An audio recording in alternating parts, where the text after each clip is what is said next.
Hello, everyone, and welcome back to Time to Rolls Campaign 1. This is episode 115. Before we get started today, just want to let you guys know that Brett is unfortunately not able to make it as he's dealing with a sinus infection. He wishes everyone well and hopes to be able to make it for next session. But anyways, we have everybody else here today, so we are going to be getting into it pretty quickly here. I will give a forewarning that there's a chance that my internet might die. It is snowing, and has been snowing all day, so hopefully we'll be fine. But just as a heads up, there's a chance that might happen. But let's get into it very quickly here, and see what the gang wants to do as we continue perusing through the capital city of Oakmont. But let's do that.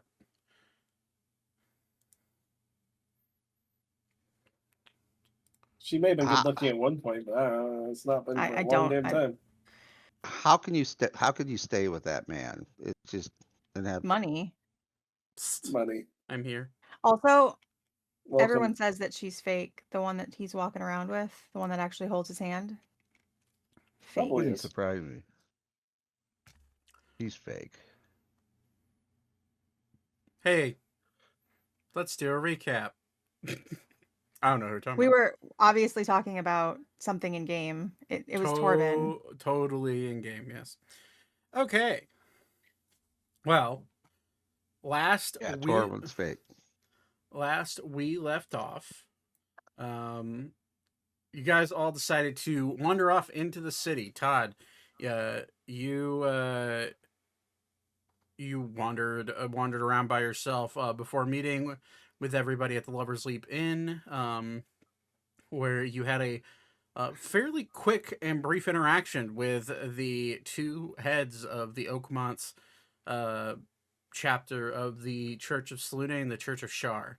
There you gain knowledge, insight, and weirdly 2 stones that correlated to you being a union between the 2 sister gods.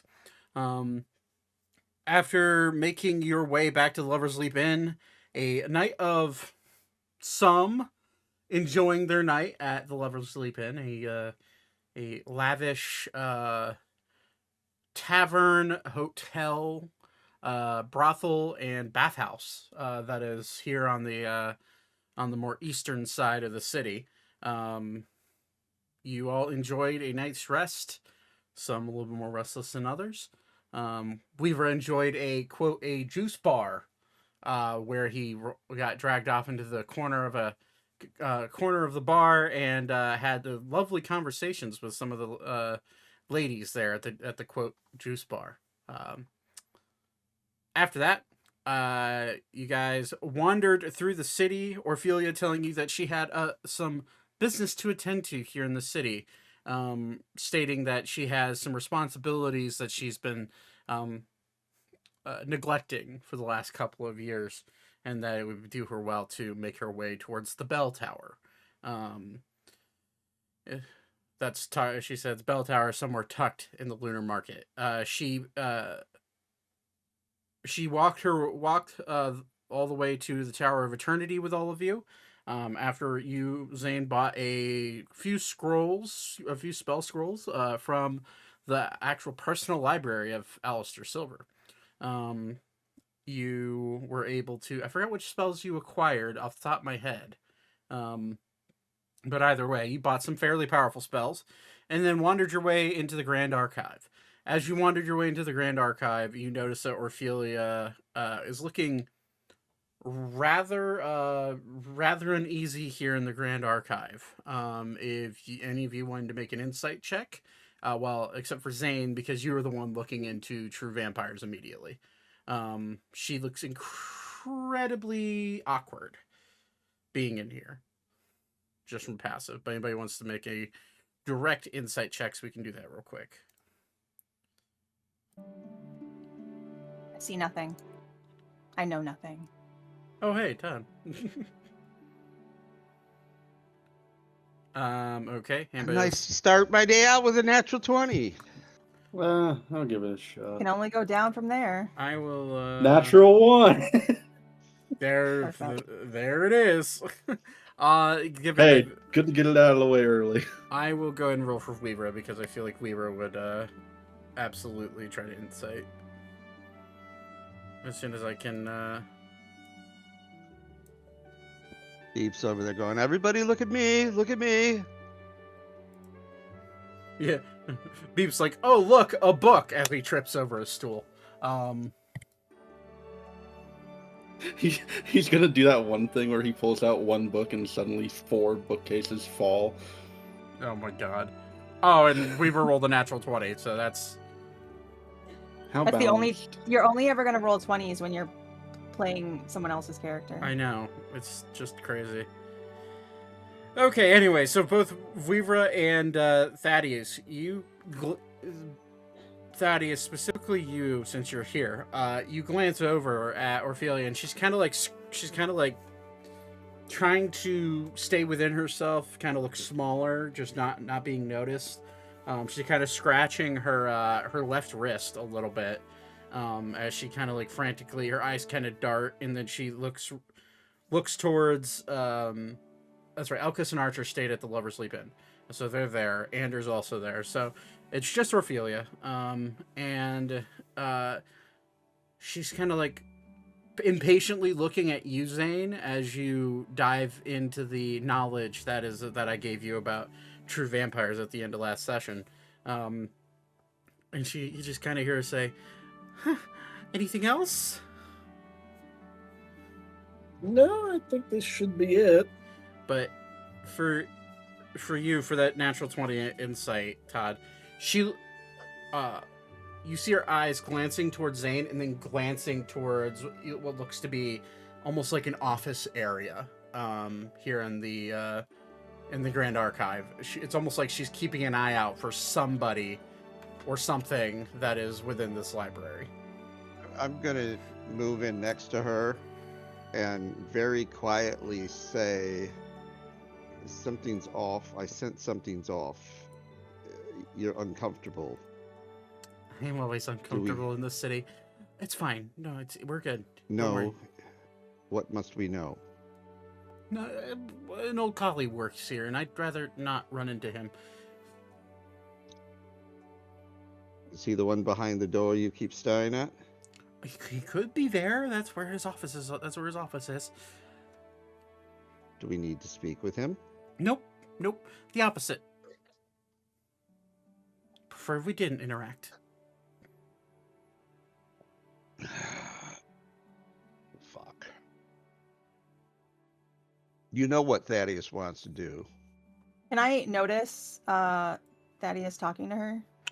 With your passive perception, yeah, you notice that Thaddeus's mouth is moving, but he's whispering, and with your passive and his, what I'd say his passive stealth is, I'd say you can make a perception check. I'm going to also ask her, did he harm you? No. We taught at the same university back in the day, and he's a bit of a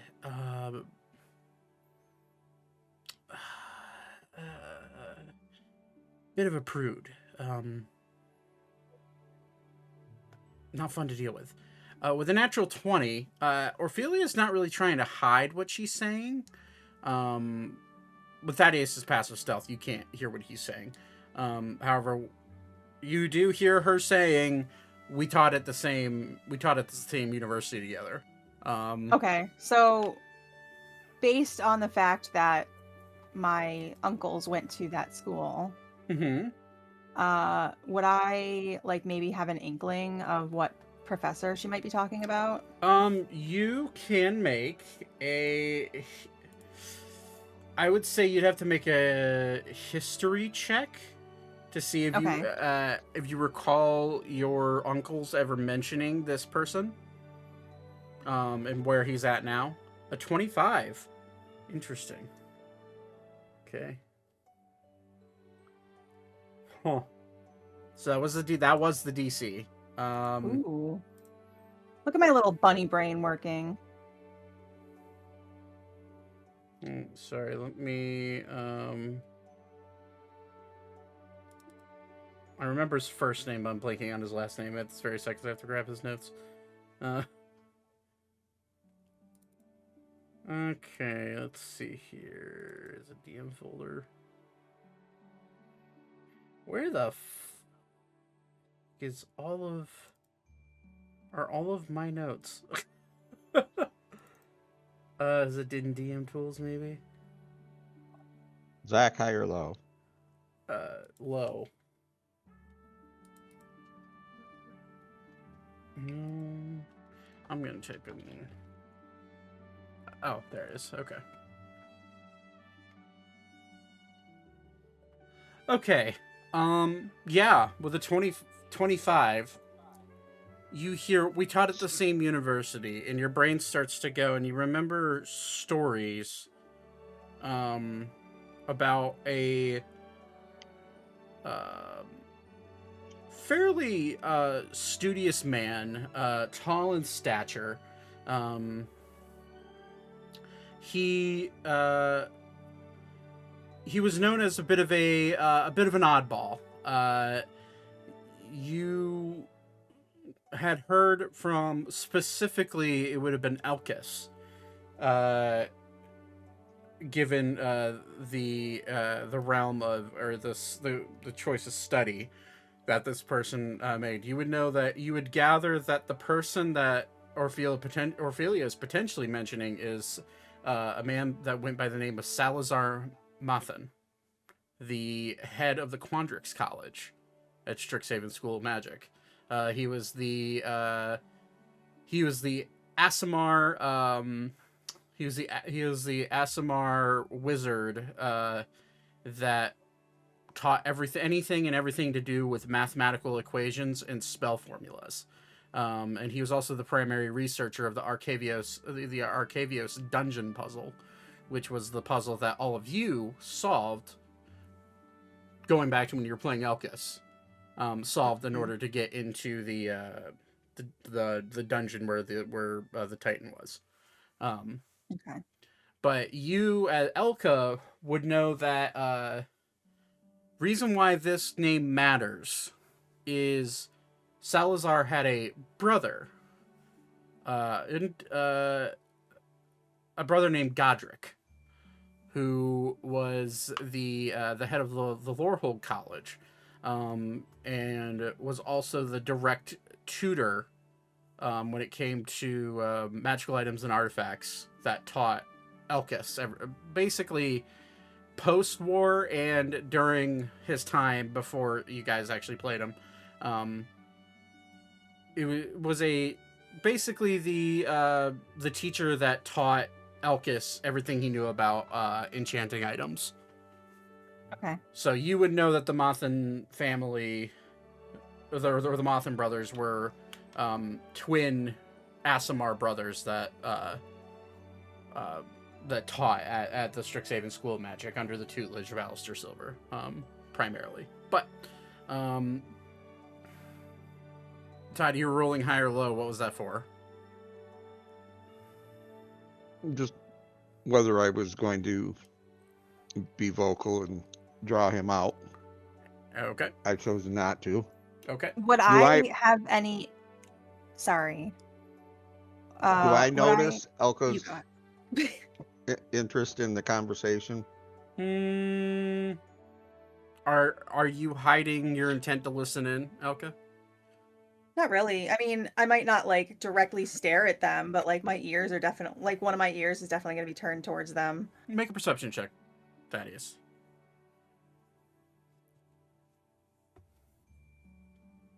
So you whiff it. Yeah. 22. Yeah, you would notice her where both of her ears are normally drooping to the side. One of her left ear is kind of peaked up a little bit as she's maybe listening into what you're saying, or listening to, maybe she hears something else that's interesting, you know. Hard to tell with a 22. But you do notice. I'm going to nod, call Elka, come please. Okay. All right, I'll walk over. I was going to ask if there was like, would I know about the relationship between the brothers and Ophelia? You would know that Orphelia was one of the heads of, or specifically, she was the head of the Silver Quill College. You would know that she specialized in arcane history and battle magic. She was the lady to talk to when it came to learning how to use offensive spells. You would Yeah, know. but what about the chisme side of everything?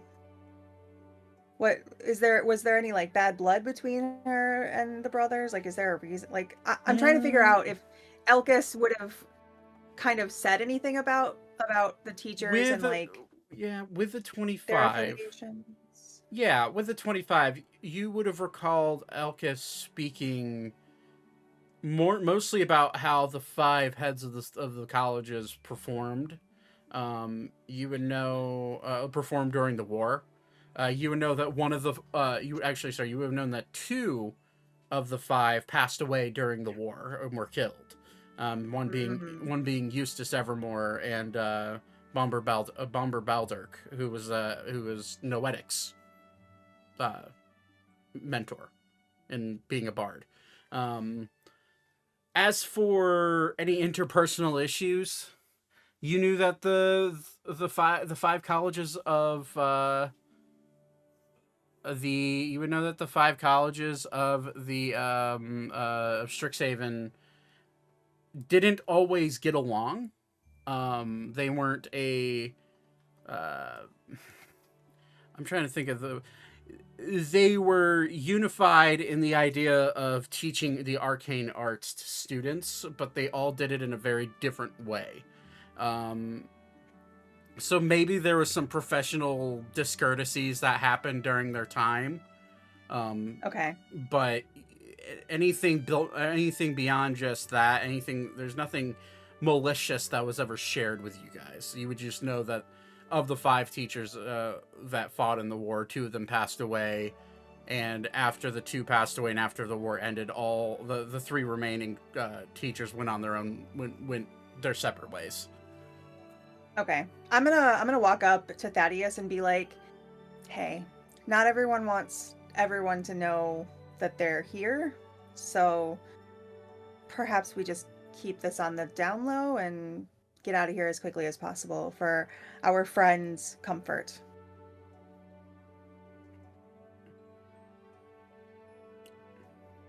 My concern, Orphelia mouths a thank you to you. as long as he didn't harm you and or has information we may need, I see no need to move in an aggressive manner.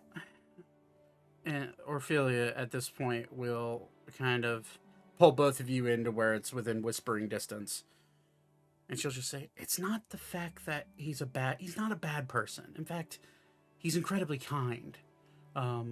He loved his students, and for the most part, we were cordial.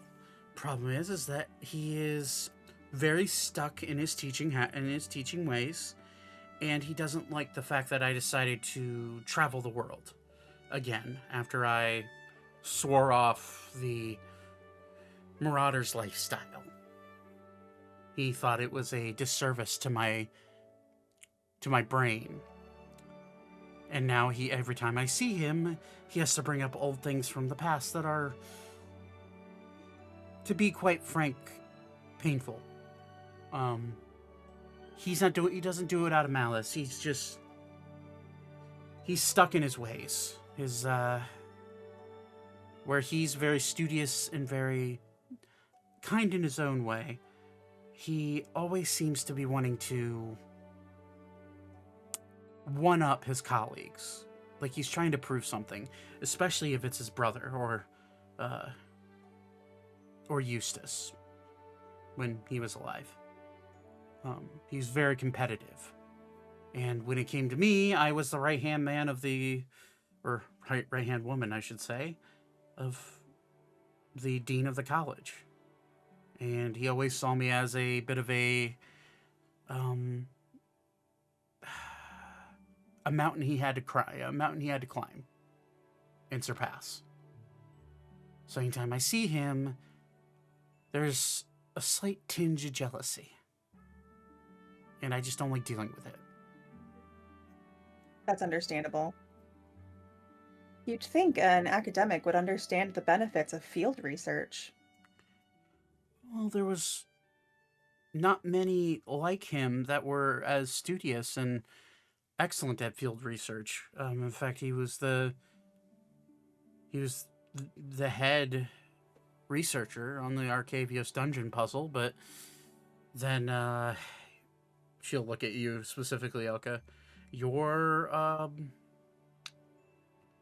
uncles solved it themselves after the second time looking at it. So that kind of like crushed his soul a little bit deep down. In fact, I don't know how he'd react if he saw your uncles, let alone you with a burning heart symbol around your neck.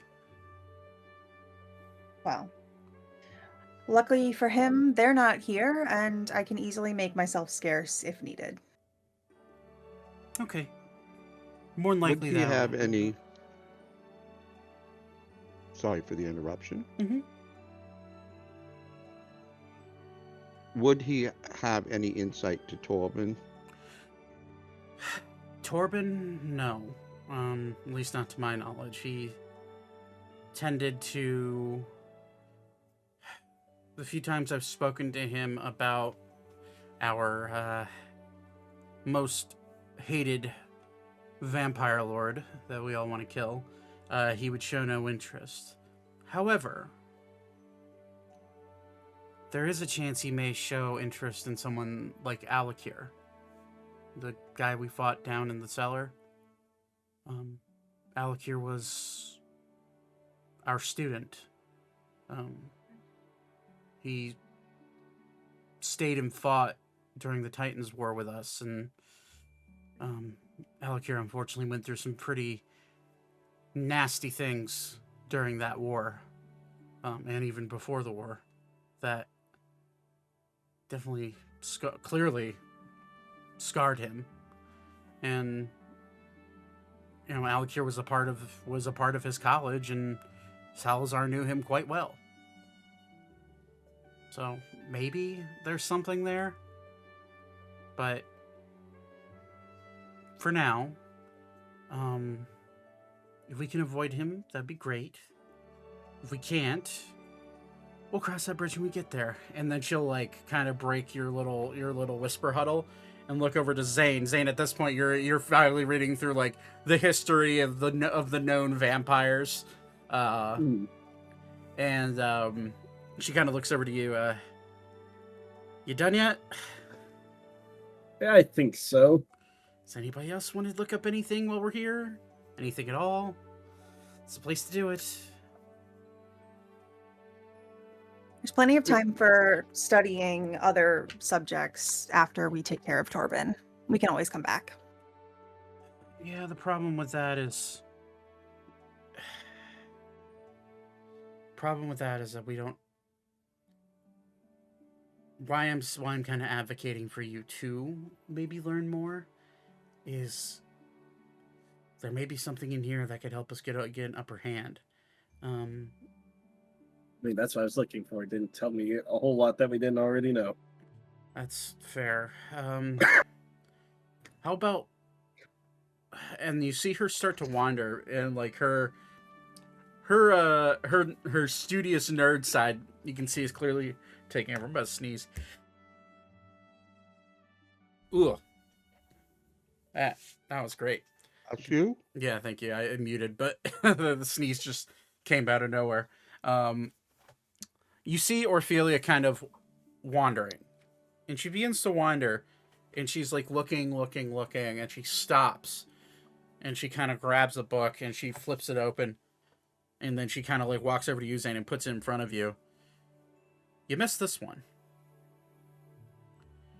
And she puts it down in front of you, and I'm retroactively doing something because I wrote down this and I completely forgot it. She puts down the locked book that I totally blanked on you opening. And it's a chained up book. And it says on the leather bounding,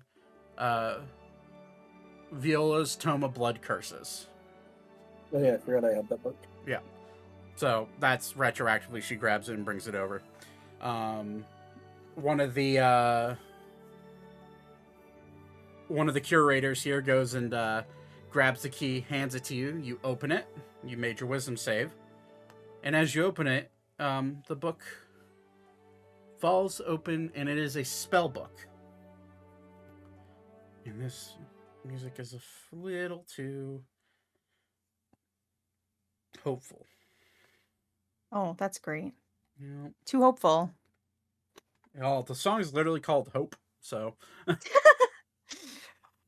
Isn't that what we need, though? Yeah. No.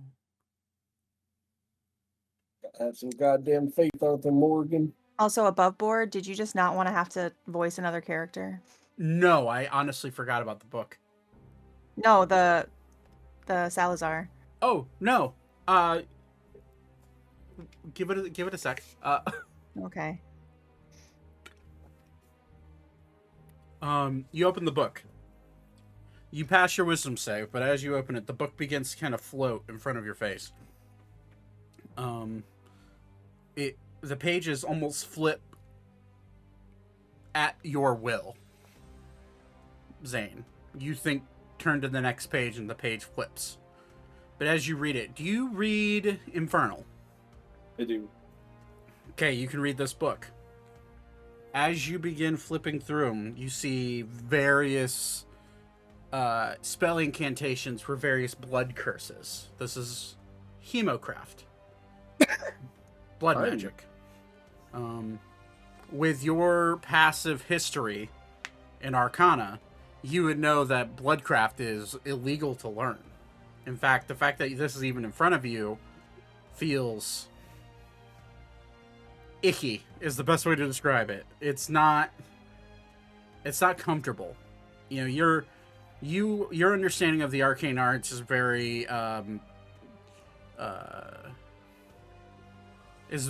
applied. You know, you're very much a hands-on using the arcane arts to bend materials to your will. This is a type of arcane that it's not bending materials, it's bending souls. It's cursing people. And it is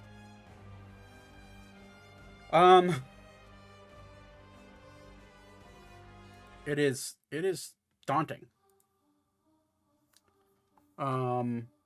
You begin reading it, and you see various blood curses. You see a blood curse of binding.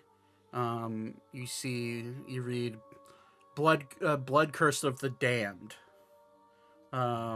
You start reading it, and it is all written very neatly in Infernal. As you continue flipping through the pages, this is basically a spell book. In fact, you would think that if a wizard of a higher caliber were to read from this book, they'd probably be able to cast some of these curses. Given that they had the prerequisite spell components for it.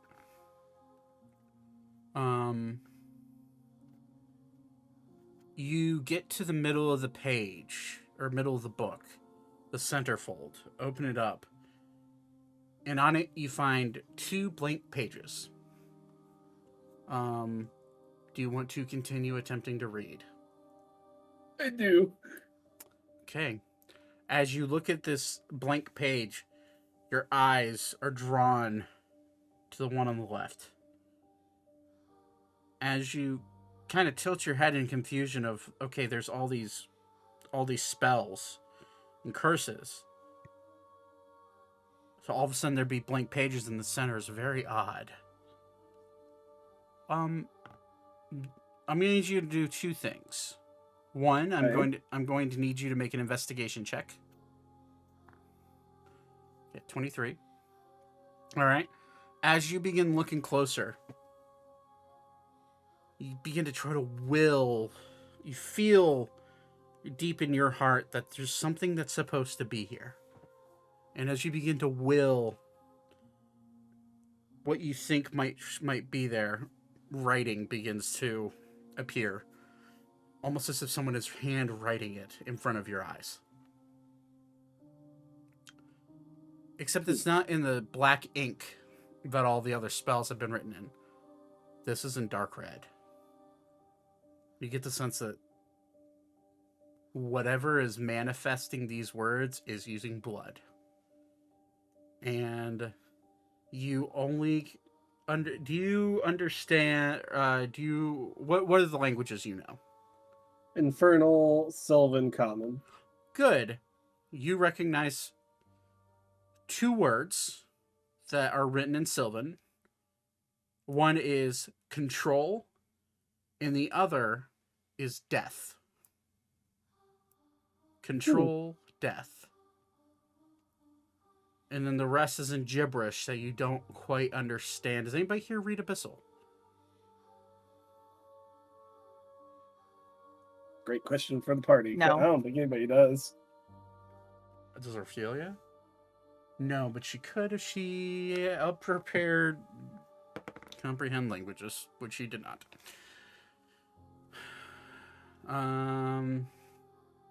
Would Okay. Brett be able to do that? I don't think so. Do I have his character sheet open? I do. Let me double check. Nope. He knows Sabathian, Druidic, Draconic, and Common.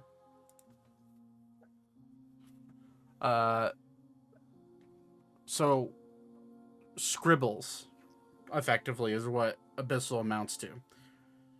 And then another word pops up that you understand. This is an infernal.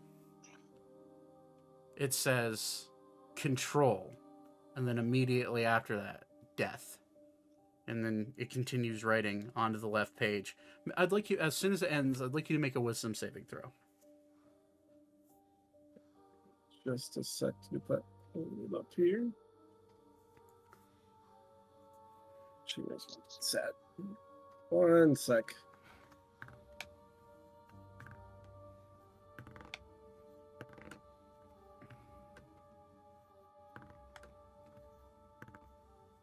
Uh,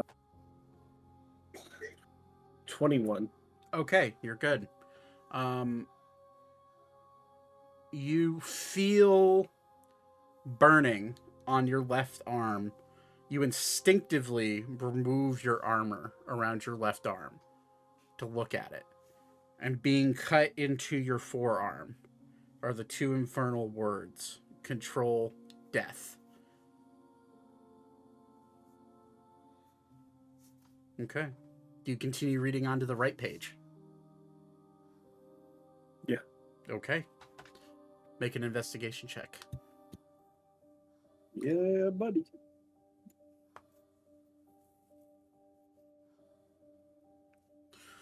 Just made the DC. Because I can add 5 if I needed to. Okay, So the DC is 20. As you focus on the right page, you see more writing. And this is all in Infernal, so you recognize a majority. You recognize this words. You read on, and it states something along the lines of, life is fleeting. The lifeblood that flows through all can enable us to control anything in this world. The crimson red that flows through all living beings' veins can be controlled and can be consumed. For it can also control death. Period. Start scribbling again in a language you don't understand. Does anybody read Undercommon? As you all are witnessing this book right by itself.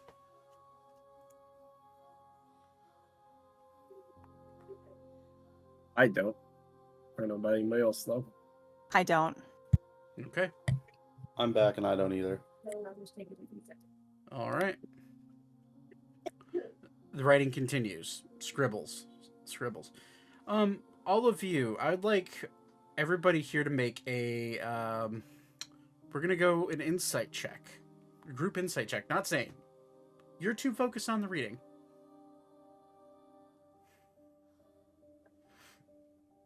Oh yeah. I'll roll for Ophelia. Really good for Ophelia.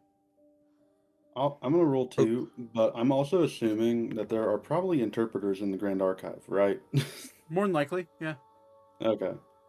We just grab someone if we need to. Yeah. Group insight check is a fail, even with Orphelia's 33. Damn. You go to grab an interpreter. As you walk away, you feel your legs want to move, but you can't move your legs. Beep. It's at The this sleep paralysis demon is here. It's at this point I'd like everybody else to make a wisdom saving throw. As Zane, you witness on the book in a line of common. It says, "Can you understand me?" A wisdom saving throw? Yes. I'm just. Does it want me to write it? Do I... It's waiting for a response. Somewhat. There's no ink around you, by the way. The wound on your arm is starting to bleed. I think you need to write I'll it. take a little bit of that and write somewhat. How would you write somewhat? A breath of fog goes over you. You got to roll for Ophelia. She succeeds. The DC was 20 for that, so everybody fails except for Ori and Ophelia. And oh yeah, Weaver's here as well. That's a natural 20 for Weaver. So Weaver, Ori, and Ophelia are all succeed. Zane, you feel the fog creep over your brain, and you kind of focus in a little bit, and you see writing on the page. Excellent. Can you help me? All right, maybe. As you write maybe, you notice right underneath the 2 infernal symbols for controlled death, you see your handwriting starting to appear. Being etched into your skin. You see written, "That's not good enough. Want to try again?" I need to know what you need help with, is what I'm going to write. Okay. You instinctively look at your arm. No, nothing being engraved in your arm. You don't feel any pain anywhere else either. I need help escaping where I'm at. Please I'm help. right. Where are you? Nothing appears on your body. It's in the book. In a plane of existence that doesn't touch your reality. Well, is what will be written in common. Interesting. At this point, I'm going to roll a d20 for no reason at all. Zach. Yep. While Okay. this is going on, my 2 stones that I've acquired and my sword blade, am I feeling anything from them? Nope. When I concentrate? No, not with a 9. When does wisdom save? As all of you begin focusing on what Zane's writing, it's almost like you're enamored with the book. Your head kind of tilts to the side and nothing else matters in this world right now. Ori, on the other hand, you see all of your friends start to like really, really focus on that book. And as you look at the book yourself, Ori, you blink your eyes and there's no writing in that book. I closed the book. You're going to try to close the book? Yeah. Okay, we're gonna say make a acrobatics check. And Zane, you make it's contesting acrobatics, Zane. For your sake, what is your standard acrobatics bonus? 3. 3. You get plus 15 to yours. All right. So That's really bad. Plus another 12, so 19. no, plus 15 on top of your 3. Oh, So it's plus 18 21. total. 21. That's a terrible roll. Mine is 25. 25. Ori, you go to close the book. And as you go to close the book, you feel the book starting to close with your obviously enormous strength. As you go to close the book, you feel a piercing sensation in your right shoulder. And as you look down, a spear of blood has shot out of the book straight into you. I'd like you to make a Constitution saving throw.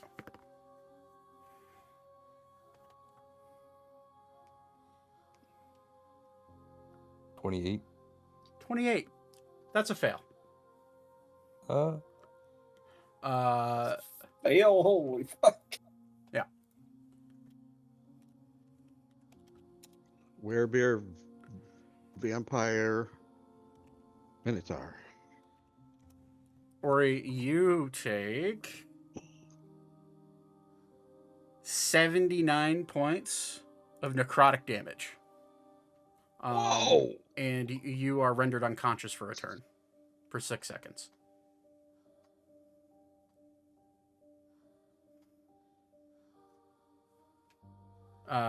Ophelia watches this jab out into you, and you see you drop kind of to your... You don't quite go prone. You drop to your knees. And you are incapacitated is the word. You're incapacitated for 1 turn. Ophelia immediately looks at the book. Zane. As you don't recognize any of this happening. You just see kind of the book sort of start to close, and then nothing happened. Writing on the pages under your last question, you see written, the book is my door. Open it. I'm gonna open the book more. You can open the book more. See Okay. if it does anything at all. You go to open the book more. At first, nothing happens. And then you hear a voice creep into your brain. Good. You've done good. It's time for me to spread my wings. And Ori, at this point, you regain movement, and as you look to your right, or look at the book, you hear to your right, "For God's sakes!" And you like see a figure off in the corner of the library point his hand at the book. You would recognize this as a dispel magic spell. Let's see if it can dispel this item. So he gets a +6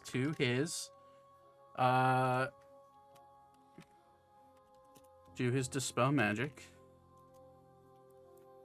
The DC he's looking to hit is a 20. That is a failure. You hear shit. Zane, make a wisdom saving throw. One final one.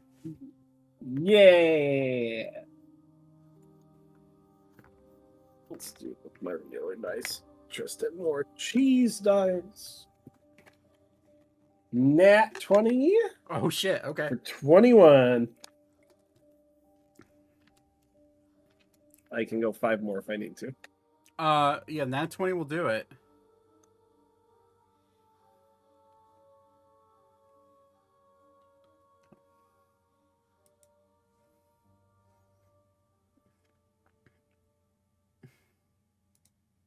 Do we have a turn order up, Mousy?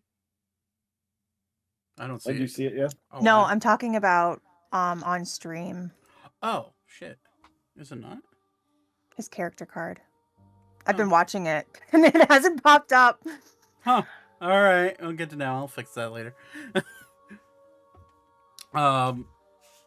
Zane, with a natural 20,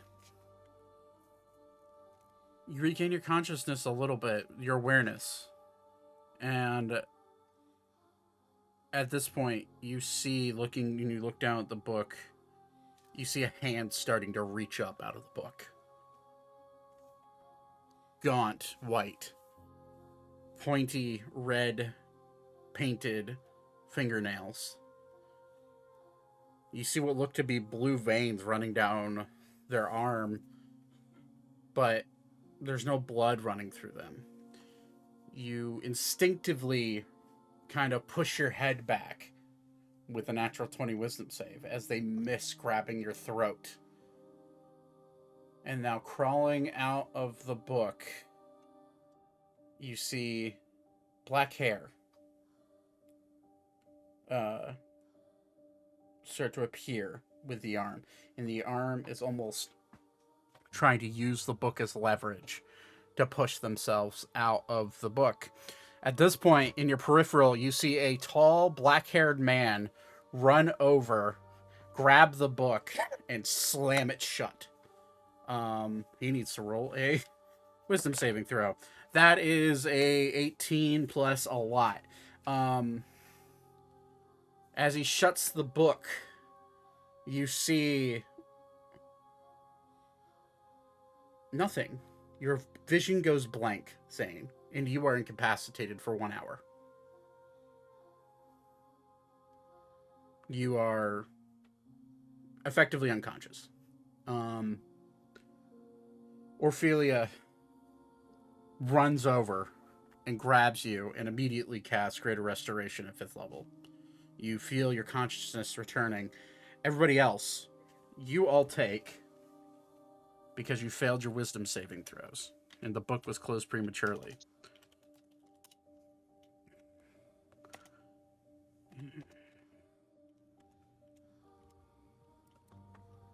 You all take 27 points of psychic damage for those that failed their wisdom save. So everybody but Ori and Vira.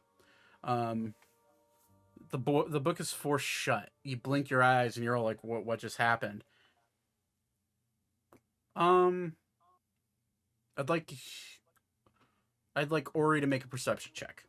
And I'll have Weaver make one as well because he's also not taking psychic damage. Okay. Nate, you're muted. BT dubs. 11. 11. Okay. And Weaver rolled absurd. Yeah, the DC was 10. Standing behind this tall, black-haired individual, you see a gaunt woman. Long and spindly, black hair going down to the floor. Her eyes pitch red. Her face sunken in and pale white. She's wearing... Is this the ring? No. She's wearing a long black dress. And it hanging around her neck, you notice almost like a symbol. Now that everyone's kind of regaining their thoughts and realize what's happening, you all realize what's happening. Like everyone to make a group history check. Except for Zane, because you're actively being greater restored back to consciousness.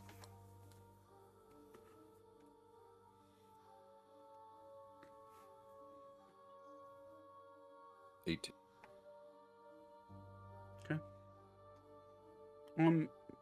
Mousy, you recognize this. Actually, and Thaddeus, you recognize that crest. You saw hanging around Queen Valentine's neck. When you visited her in Aurora. You would recognize it as the symbol of Valentian royalty. as you put that together, you quickly realize that you've seen this woman before. That's standing up in front of you. You've seen a portrait hanging above the throne in the throne room in Aurora. You would recognize this person, this lady, as Queen Viola, the grandmother of Queen Valentine. And as she stands behind this tall, long, black-haired figure, Ophelia will say, "Sal, watch out!" And you'll see her lunge at what you now, Elka, recognize as Salazar Mathon. And he will, as a reaction, you'll see spurting out from his long greenish robes, these green and white Aasimar wings shoot out and deflect the now piercing clawed hand of Viola Valencia, and deflects completely, parries. He turns around and says, "You should have stayed sealed, my dear." Okay. I don't have a battle map for this because I didn't think Zane would go this far. How dare I think that? So, theater of the mind. Okay. I'm gonna say we will forego a initiative roll, and everyone gets a free action or a free turn. In reaction to her being deflected. Salazar also gets one as well. So what do you guys want to do? I'm gonna go invisible. I mean, are we supposed to kill her? That's I'm up to you. assuming, but I don't want to like make any assumptions either. That's up to you This guys. is Anders' grandmother-in-law. Yep. That's exactly who this is.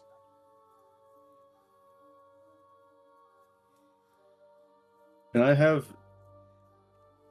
Beep try to like calm down the situation? Are you gonna do that? Yes. Home on the range. Are you gonna play kazoo? No. Oh. No. All right now. But What I'm are just you gonna have. Huh? What are you gonna do? He's just gonna talk and be like, "All right, I understand things have gotten very harsh here, but I believe we have come to a misunderstanding. I know, in my heart of hearts, that we are all good people here. So, let's all be reasonable and let cooler heads prevail. Shall we?" Make a persuasion check with disadvantage. This is my best stat. 17. Insight. Salazar's for it. However, that's a natural 1 for Viola.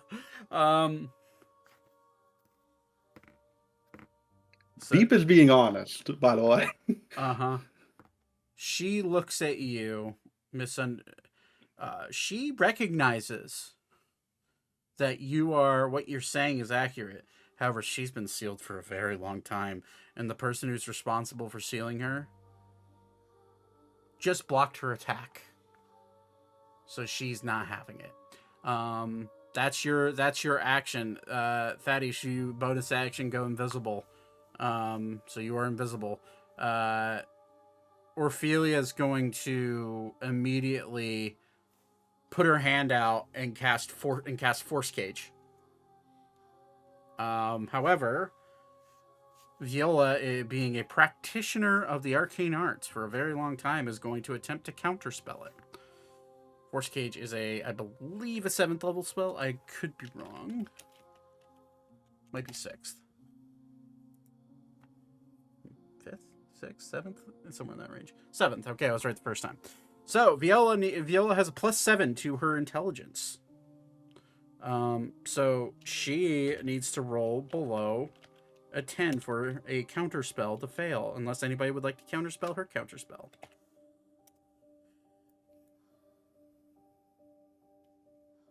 So that's a 20. So that succeeds. Does anybody want to counterspell or counterspell?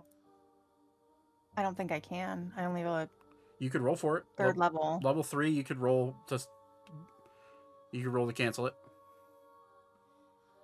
You would need to. Okay. She casts at 5th level, so you'd have to roll 15, or you have to roll 15. So. Oh.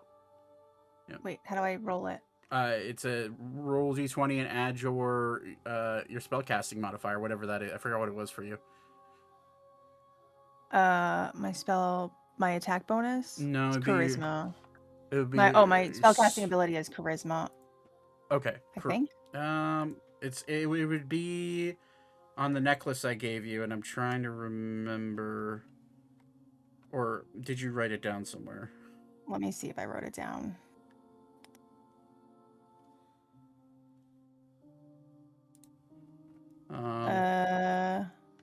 Oh, whoops, that's the wrong necklace. Necklace of spellcasting. Oh, I did not write it down. I apologize. Okay, it would be your for you. It would be your charisma.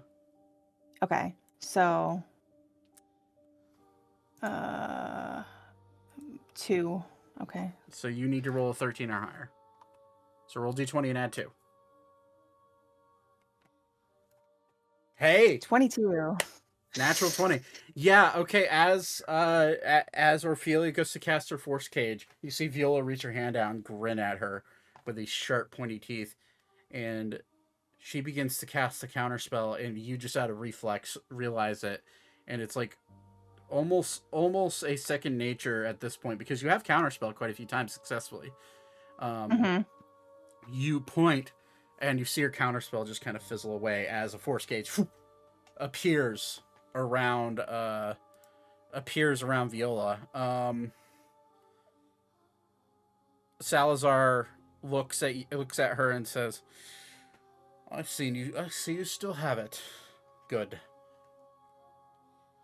I was sealing her away again at this point. And anybody else want to do anything as the force gauge appears? I think I would just most likely ask who she is. Like I know that I recognized the thing, but like I don't know where in the family. I mean, no, I did recognize all that. So like, why was she in the book? Salazar begins concentrating on casting a spell. If she's a true vampire, can she help us kill Torben? Salazar stops. She'd be a person to ask. And Orphelia just like, Sal, just how about you give us a minute? She's not going anywhere in that force cage. Very well.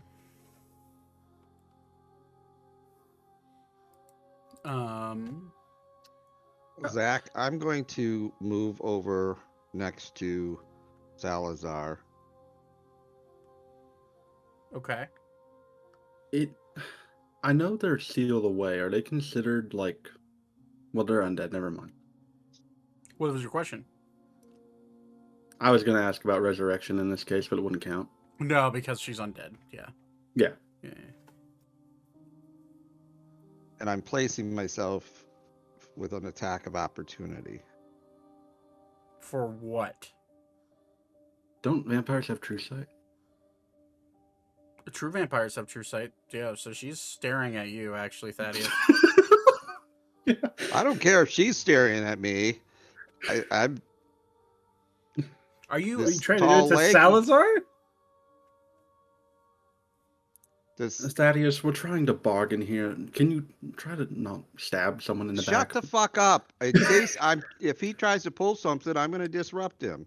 What is he going to pull exactly? Well, Who are you're you? the one. Who are you talking to? Where is this voice coming from? Oh, that's right. You can't see him. He's behind you. He's just being a bit of a nuisance. A nonce, really. Oh, fuck you, bitch. No. Why don't you come out of your little invisibility cloak and we can settle this like actual nobles and discuss? I You don't know, care, going come to out of your resorting to ego. violence is the thing that nobles don't do if they can. That's a lie. Well, I'm a little bit better than most nobles, I hope. Being an annoyance, yes. Beep just rolls his eyes. Anyway, Salazar will she looks talk at to us? Salazar looks at all of you. I don't know who all of you are, but if you're with Ophelia, I suppose you are with something. She's trapped within this cage for an hour, unless she uses magical means to escape. But I am here to make sure that she does not. So, ask her questions she may answer. And to answer your question, as he stares at you and looks at you inquisitively, and nods as if he understands who you are. To answer your question, this is what's left of the spirit of Viola Valencia, the former queen of this land that we have, that our feet grace. I sealed her away many years ago due to her own overzealousness. And what exactly was her crime? Being overzealous? Attempting to unleash a horde of vampires on Oakmont. Hmm. As usual, vampire stuff. Can you really fault her for that? Yes. Yes, I can. Anyway, we're looking for ways to kill a true vampire. Is there any way we could compel her to speak with us about that? You could certainly try, but she didn't speak when I sealed her, and I don't necessarily think she'd speak now, but you may attempt. Was she not speaking through the book? She was speaking through the book. And she'll look over to you, or he'll look over to you, Zane, where you're now kind of regaining consciousness. Tell me, young man, did she speak to you? Mostly through text.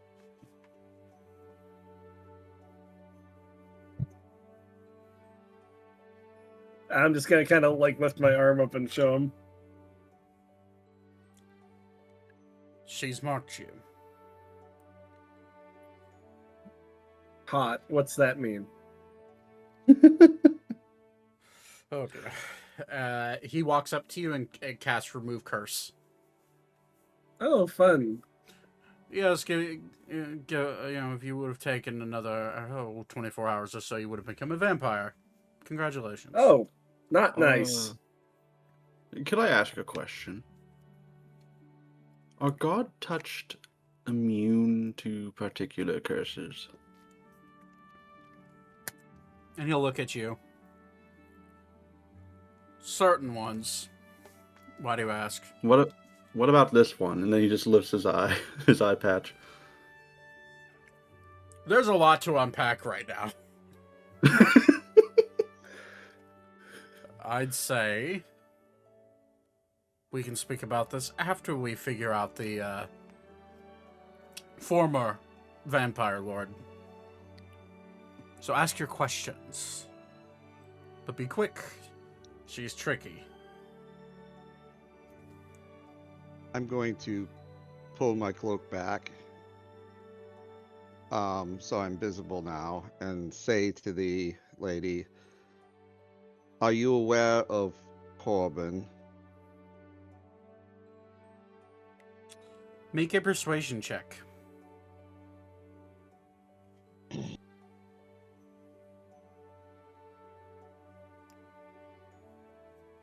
Persuasion. 27. Really good. Damn. She just stares at you. You don't recognize the language she speaks. Zane, you do. As she speaks in Infernal.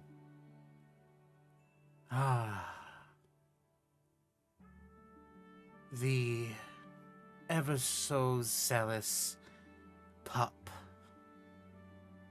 I'm aware. Looking at you, Zane. Just looking right through Thaddeus.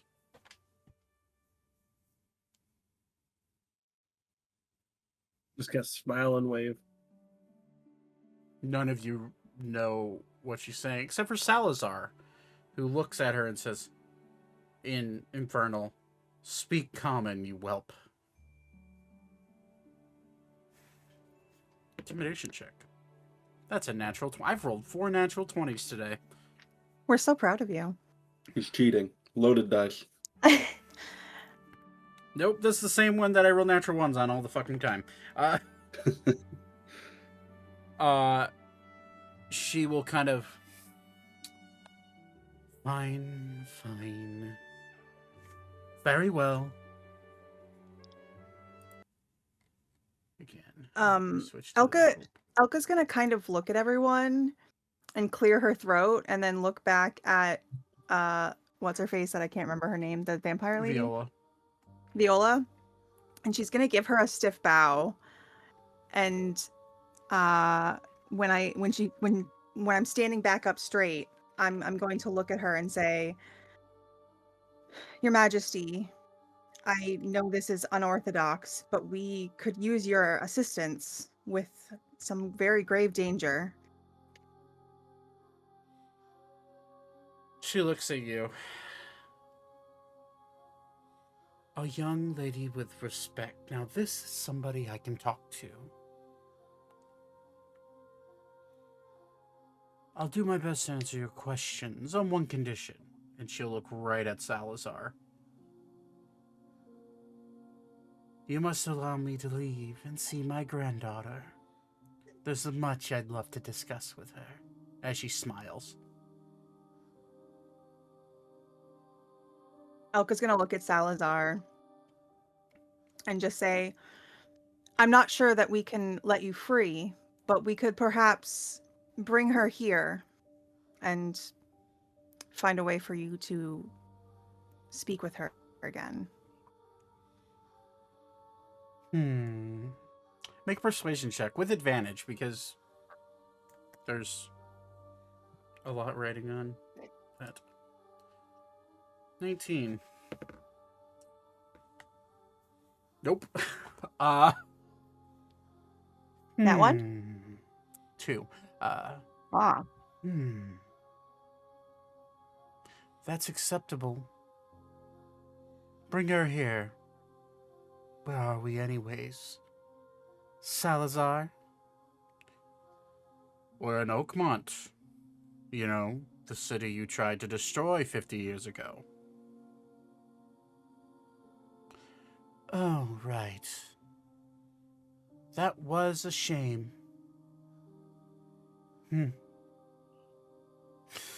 she'll look at you, Elka.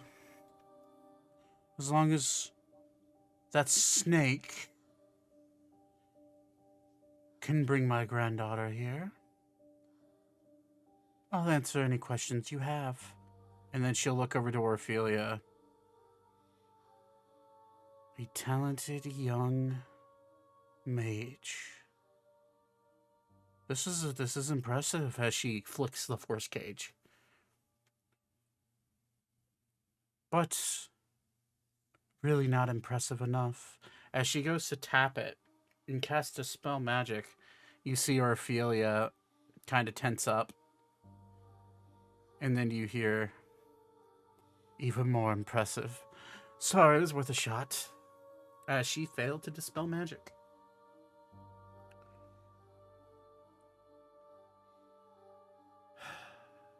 She looks you up and down, Elka. And glances at your pendant that is kind of tucked underneath your armor. A burning heart.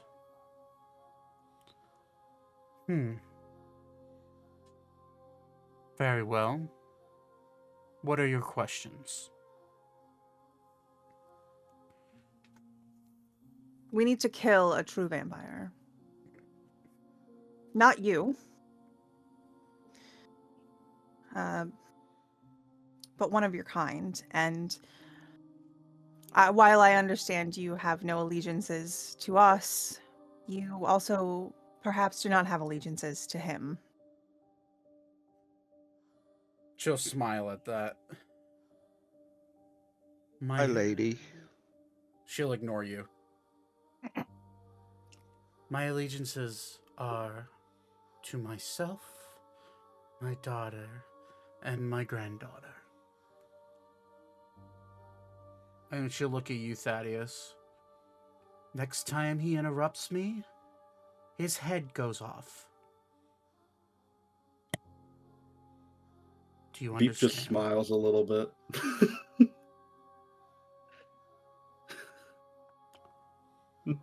And she'll kind of like sit crisscross applesauce on the ground. Elka's gonna look back. I'm gonna look back at Thaddeus again and go, and then look back at Viola and say, "It's perhaps best to treat him more as a jester for now. She'll smirk at We that. do prefer his head upon his shoulders, if you please."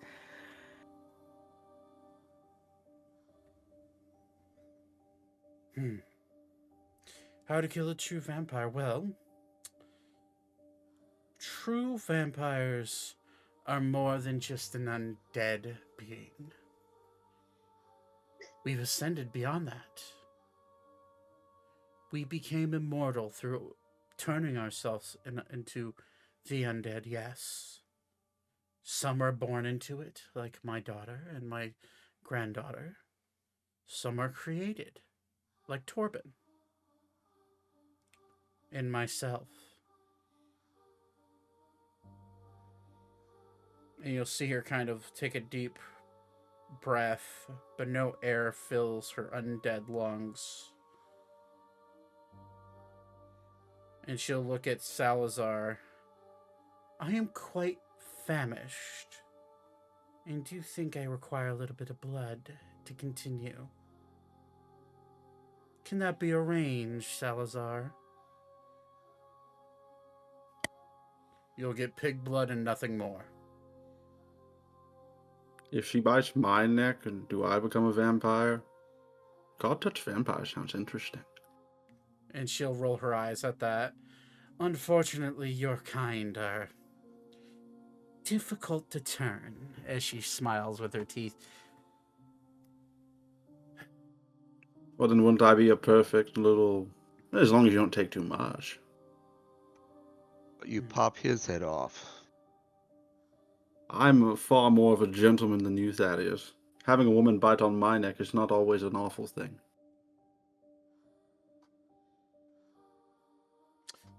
And she'll ignore what you two are saying and look straight at Salazar. She's a bitch, guys. I'm just saying.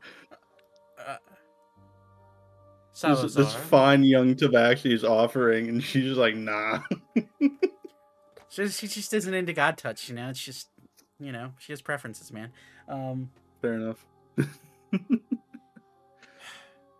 Raw pig meat will do, as disgusting as it is.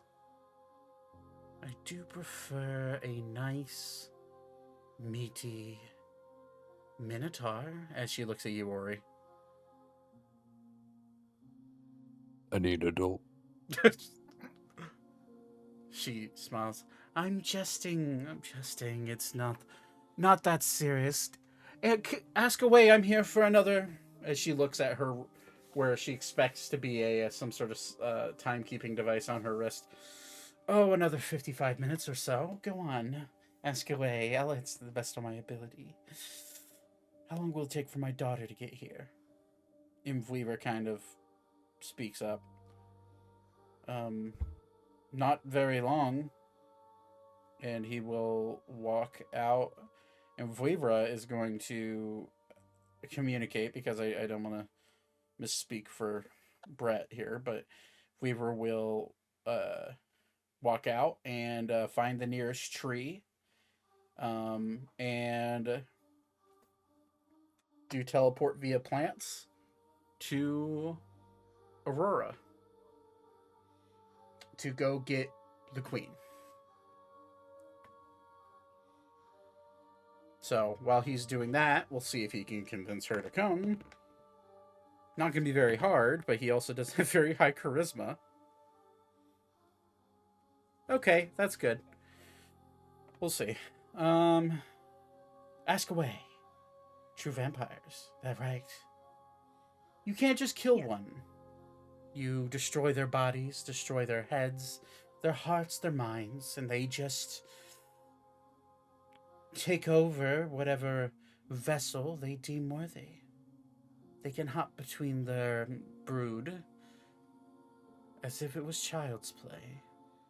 I'm sure you've had your issues killing the man multiple times. Seen almost as if he is immortal, immune to being killed. If I remember correctly, that Wilp used to like using simulacrums as well. When he was sealed away. Oh, that was a glorious day. He was sealed away not too far from here, if I remember correctly, as she looks to the north from the cage. Yes. Not too far from here at all, but as I see he's been released from his bindings. Must have taken a great magical power to do that.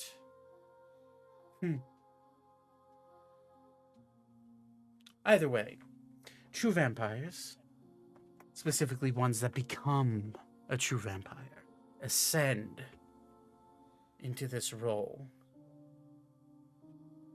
Go beyond the undead. They become an idea, a subject of worship to their brood. Your only choice in killing Torben is to kill the very thing that he has grown. Neuter the brood, and perhaps you'll fall. But that means everyone.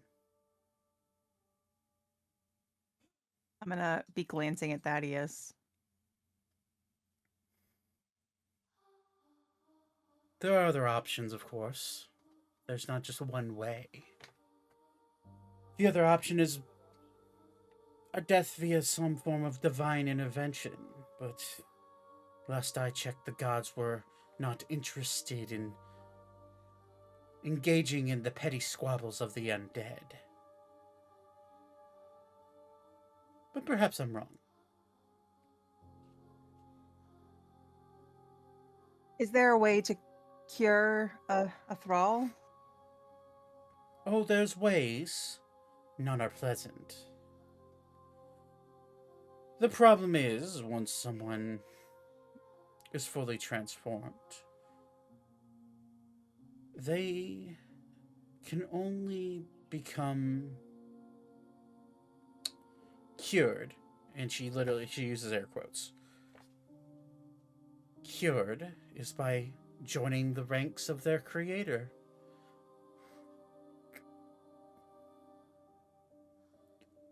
You can't just will away the curse. Unfortunately. Not even a god can. Or so I've decided. For once a true vampire grows a brood and enthralls many, they become that as a subject of worship. And some become more worshipped than the gods themselves and obtain godhood.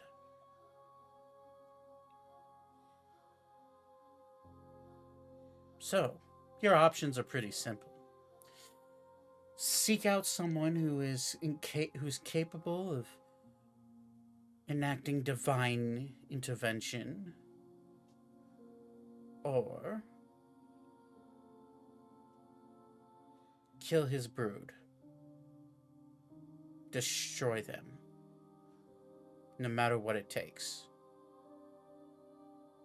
Only then can he be killed.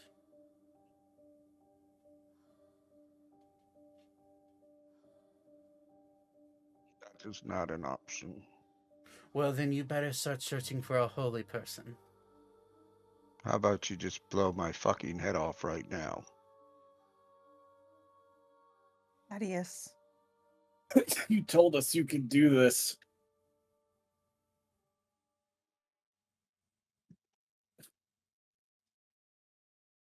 What is the point? I will never have what I am after. What I had was taken from me. What is the point? What purpose do I serve? She'll look at You don't get love by killing the one you love. She'll look at You get sorrow. She'll look at you. And her eyes will go from a piercing, hatred-filled eyes to almost motherly in a way. I see. There's people you care about that have been forced to join his brood. Thaddeus, You mean noetic. as I was trying to say earlier before my friends mocked me,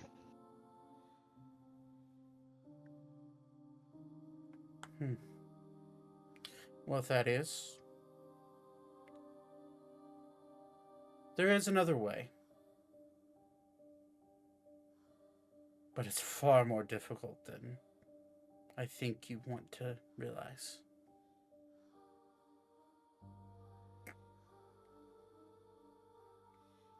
I'm listening. There are these gems that were created by the gods. They have the ability to cure all curses and all disease. Perhaps, if you obtain one of them, it may set your loved ones free. But there's a solid chance that it may shorten their lives beyond what they've already lived. Are they elves like you? Half elf.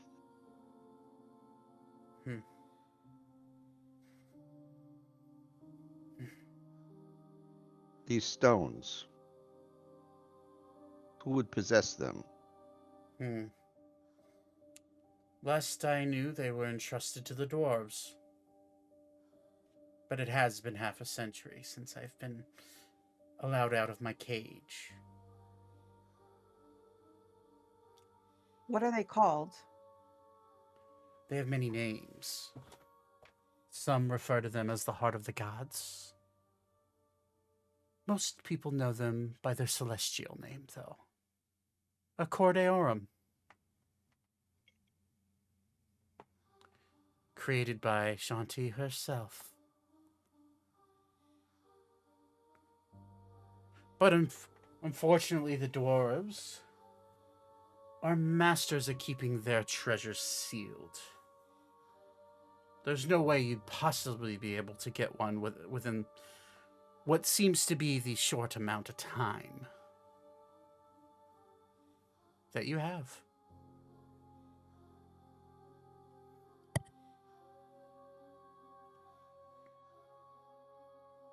I'm going to reach into my pocket and pull out 2 stones I was given. She'll notice them. Wow. If it isn't the Sister Stones. Not quite a Cordeorum, I'd say. But I now look at you and I can see their presence all over your body. What about me? She'll look at you. He just lifts up the eye patch again. Interesting. As she smiles. At this point, a helper which by the way, as you guys have been looking around, the curators and aides have been clearing people out of here. Like the general public. And at this point, one of the aides comes back with quite literally a whole hog s- uh, freshly killed, not bled. Brought you your food as requested. Good, good. Set it down. And as the worker kind of walks up to the force cage, Ophelia will like open up a tiny little hatch, almost like a like a feeding port in a jail. And as the helper goes to put it in there, she immediately rushes forward and goes to grab his arm, but instead of grabbing his arm, she grabs the pig and like starts literally devouring the pig. And as she's devouring the pig and blood enters her system, you see her pale skin turn into more of a vibrant, shiny, diamond-looking skin. Not quite enough to give her a full power back, but she'll look a lot more filled out, no longer gaunt and sunken cheeks. They're now more full. And as you look at this woman, she went from being more of a decrepit person to she's looking, for someone who just from the implications has been alive for a very long time. She looks no older than 50 years old now. Oh, very good. 4 more of those, and maybe I'll be back to full strength. Sorry for the scare, love, as she looks over to the helper. I'm not me when I'm hungry, as she smiles with blood in her teeth. And she'll look at you. Someone quickly grab a Snickers. She'll look at you, Beep. What? You've been touched by one of them. Don't word it like that. No. Ooh, he's been touched. The Cordeorum. Oh, So have... well, yes. Now that I look at all of you have.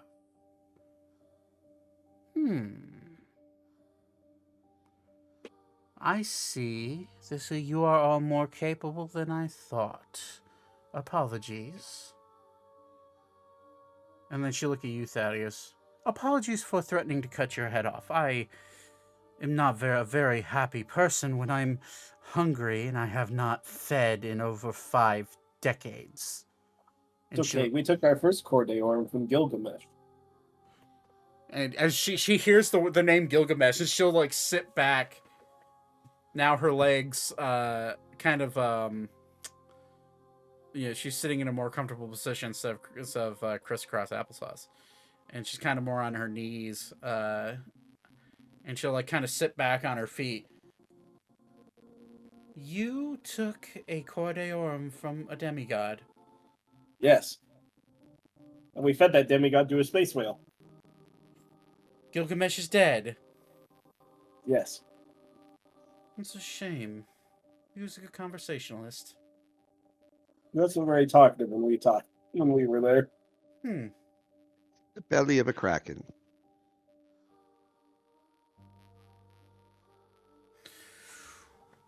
Well, that's unfortunate. So you have a Cordeorum in your possession, then? Not quite. Oh. And you'll see her eyes kind of dart off to the east. I see.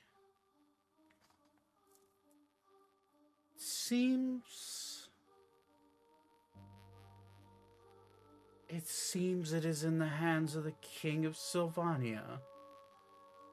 Wow, he's grown up to be quite a man. Huh. I remember his grandfather well.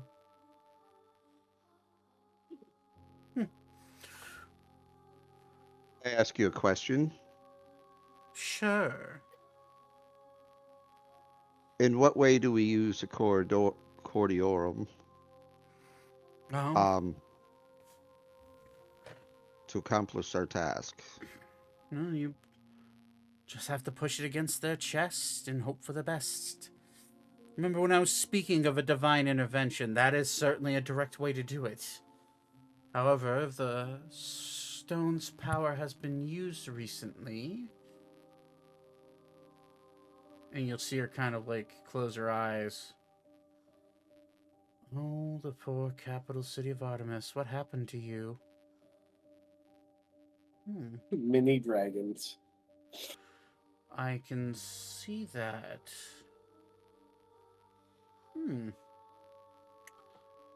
If I were you, I would go get that gemstone from the king as fast as possible.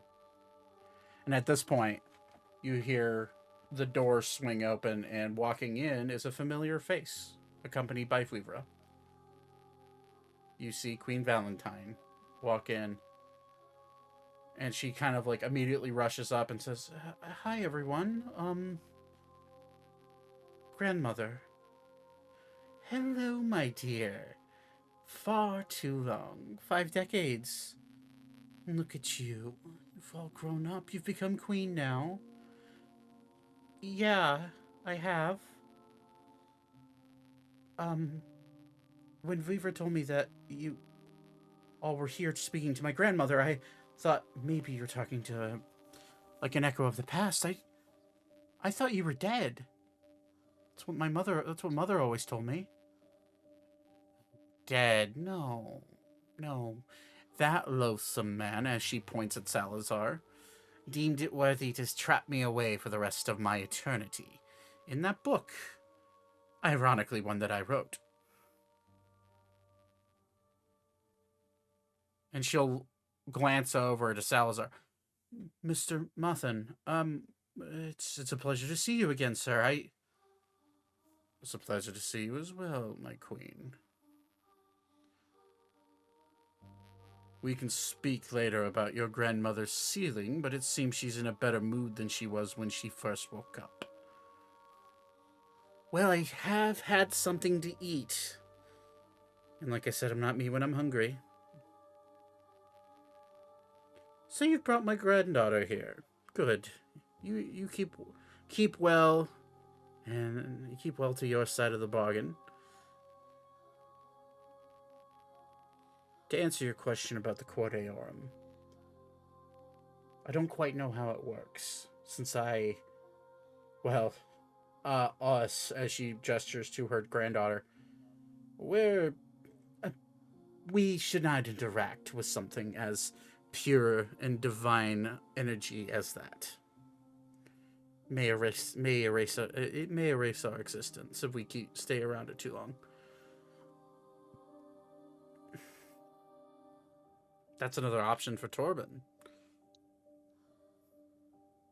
That might work.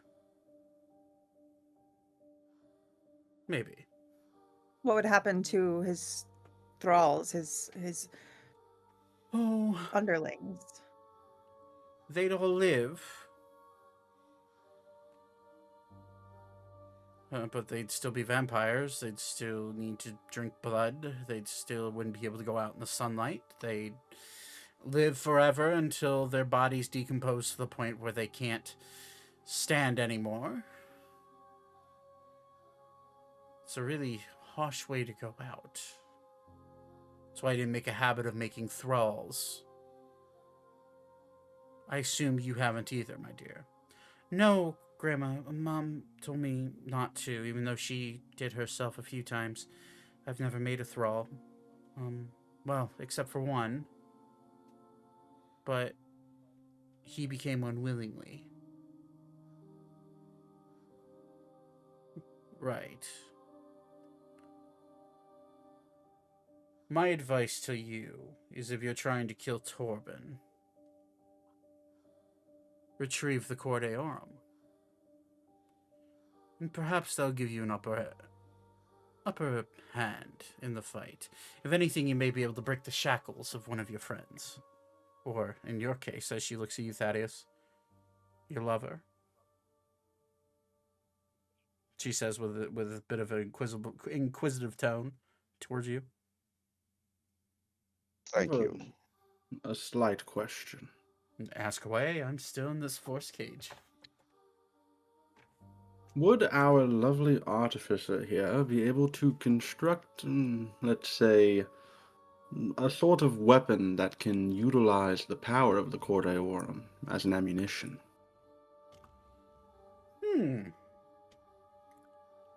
And finally, she gets a good look at you, Zane, which at this point you've been able to get to your feet. Ooh. You are not skilled enough for that. Yet. Ooh. His father? I don't know his father.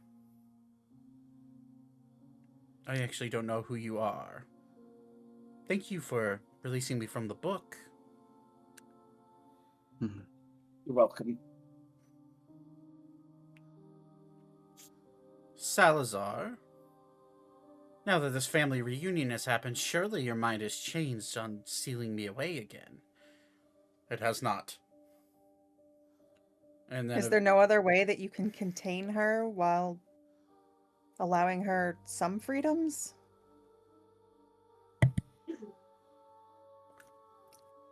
the only way I would release her from my bindings is if I've received the express word of the current queen of the Valentian Empire that she would not leave their country ever again and terrorize the city. And she's here, huh? But I understand that is a tall order to ask, even for the queen of the great Valentian Empire.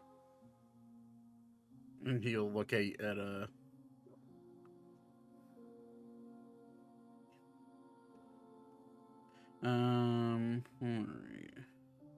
feel better, Nate?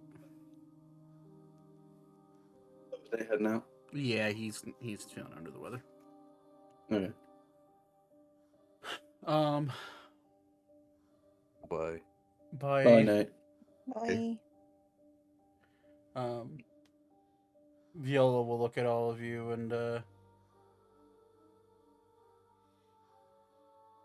I would be willing to work with my granddaughter on this, seeing as I feel my sentence has long been served, seeing as I didn't kill anyone here in Oakmont. Just turn some of them into vampires. Grandma, I thought didn't we just have a conversation about not creating thralls? So that was a different time, my dear. I was being cornered and used my abilities for evil for once in my life. Where are those vampires? Well, I don't know. I was sealed away, and I assume they were what? Destroyed? Salazar? No. They've been quartered off to a part of the city, and have been allowed to live. Actually, and he'll look to Orphelia to live near the lunar market. Unfortunately, they've been having a bit of a difficult time because their maiden hasn't graced them with her presence in over 3 years. So they're in desperate need of a re-enchantment. Orphelia, I was heading over there to do that after we stopped here, okay? I know I've been slacking. As long as you know, that's all that matters. And Orphelia kind of does like a shifty eye, and kind of like shrinks into the background as she says that, as he says that. Viola kind of clears her throat. Anywho, yes, Mr. Mathan, I promise you, on the name of the Valentian Empire, that my grandmother will not leave the city of Aurora once we get her back there.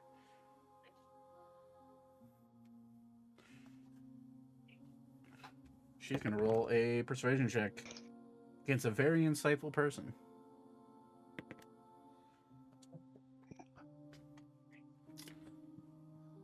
Do we know where Torben is? Last you heard, he was, to be exact, You had heard, or he had told you himself, to meet him somewhere near Fulchester, which is about up the river from where you're at, is about a 5 days travel.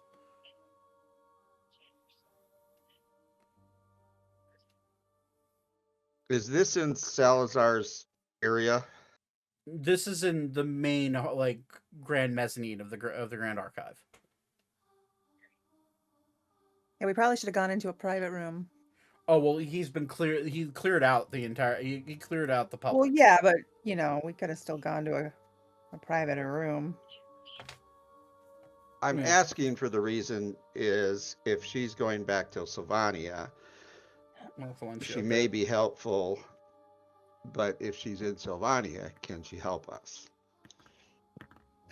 Well, you're in Oslo, and she'd be going back to Valencia. Sylvania's across the country, or across the world. Well, that's a question you ask her. She, the short answer of it, and she'll look at you. I'm all dried up, sweetie. It would take me much longer to recover than the time you have to catch up to that man.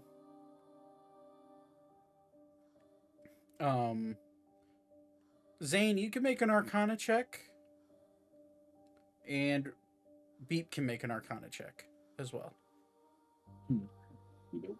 No, Beep ain't good at that.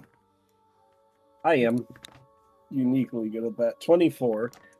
I'll give it a shot. You might want to flash your genius at that. Mine? Yeah. I will flash it.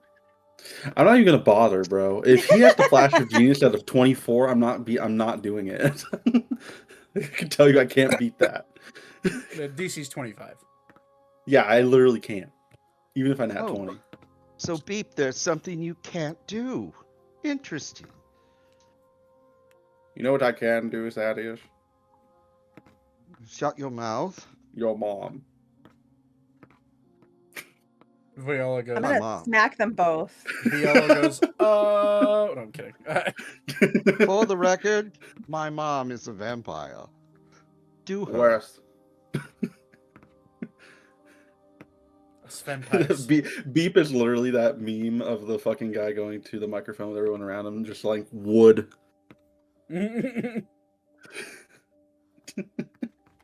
Okay. With that Arcana check, you would know that true vampires do not regain their full power. They're in their full ability to cast all of their spells after they've been unsealed. So the only way to really... There is another way to defeat a true vampire, which is seal them away. But that means they're still alive. They're just sealed into a prison.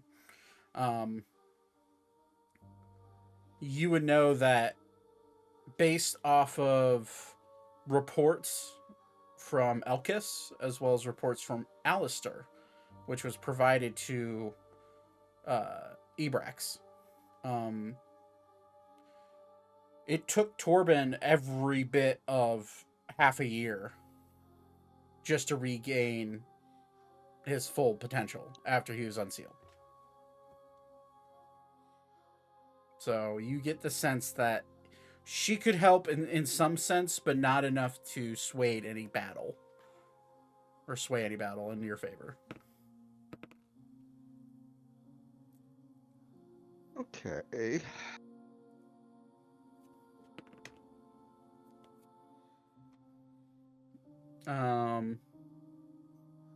Now please, any more questions? The Queen of Valencia is still in the room, right? Yeah.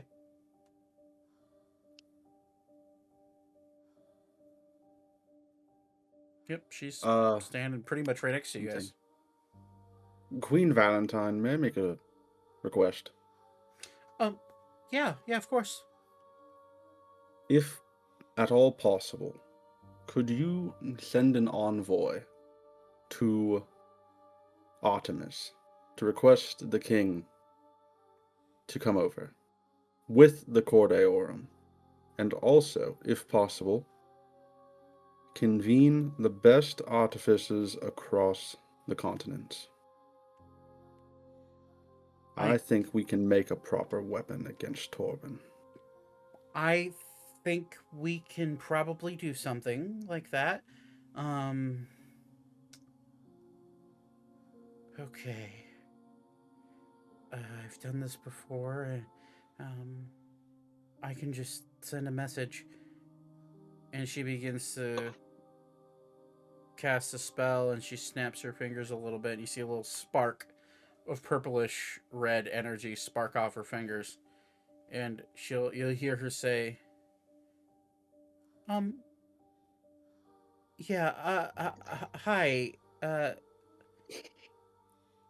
I was, this is Queen Valentine of Valencia. I was wondering if you were able to come to Oslo, specifically Oakmont. We have a bit of a situation. Bring the Cordeorum. The rat bastards need it.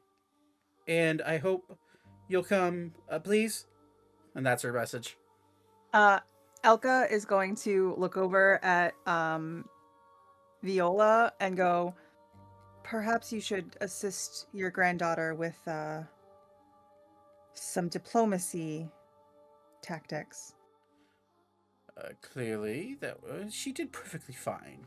I don't know what you're talking about. You did great, dear. That's well done. And she'll mouth to you, I know. Out of curiosity, can you roll something for me, Zach? Sure, what do you want? Can you roll deception and see if the queen is able to tell that her grandmother is lying. deceiving her? Sure. I just wanted to see. Yeah, I'll roll above board.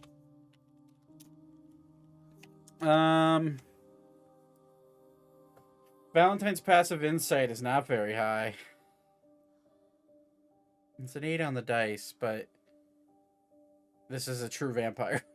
So persuasion or deception is part of the game. That's a with the 8, that's a 28. Yeah. Valentine doesn't. She doesn't catch it at all. She's very happy her grandmother's praising her. Well, that went great. she Valentine looks at her. Hold on. He's talking back. Right. Okay. And she nods her head.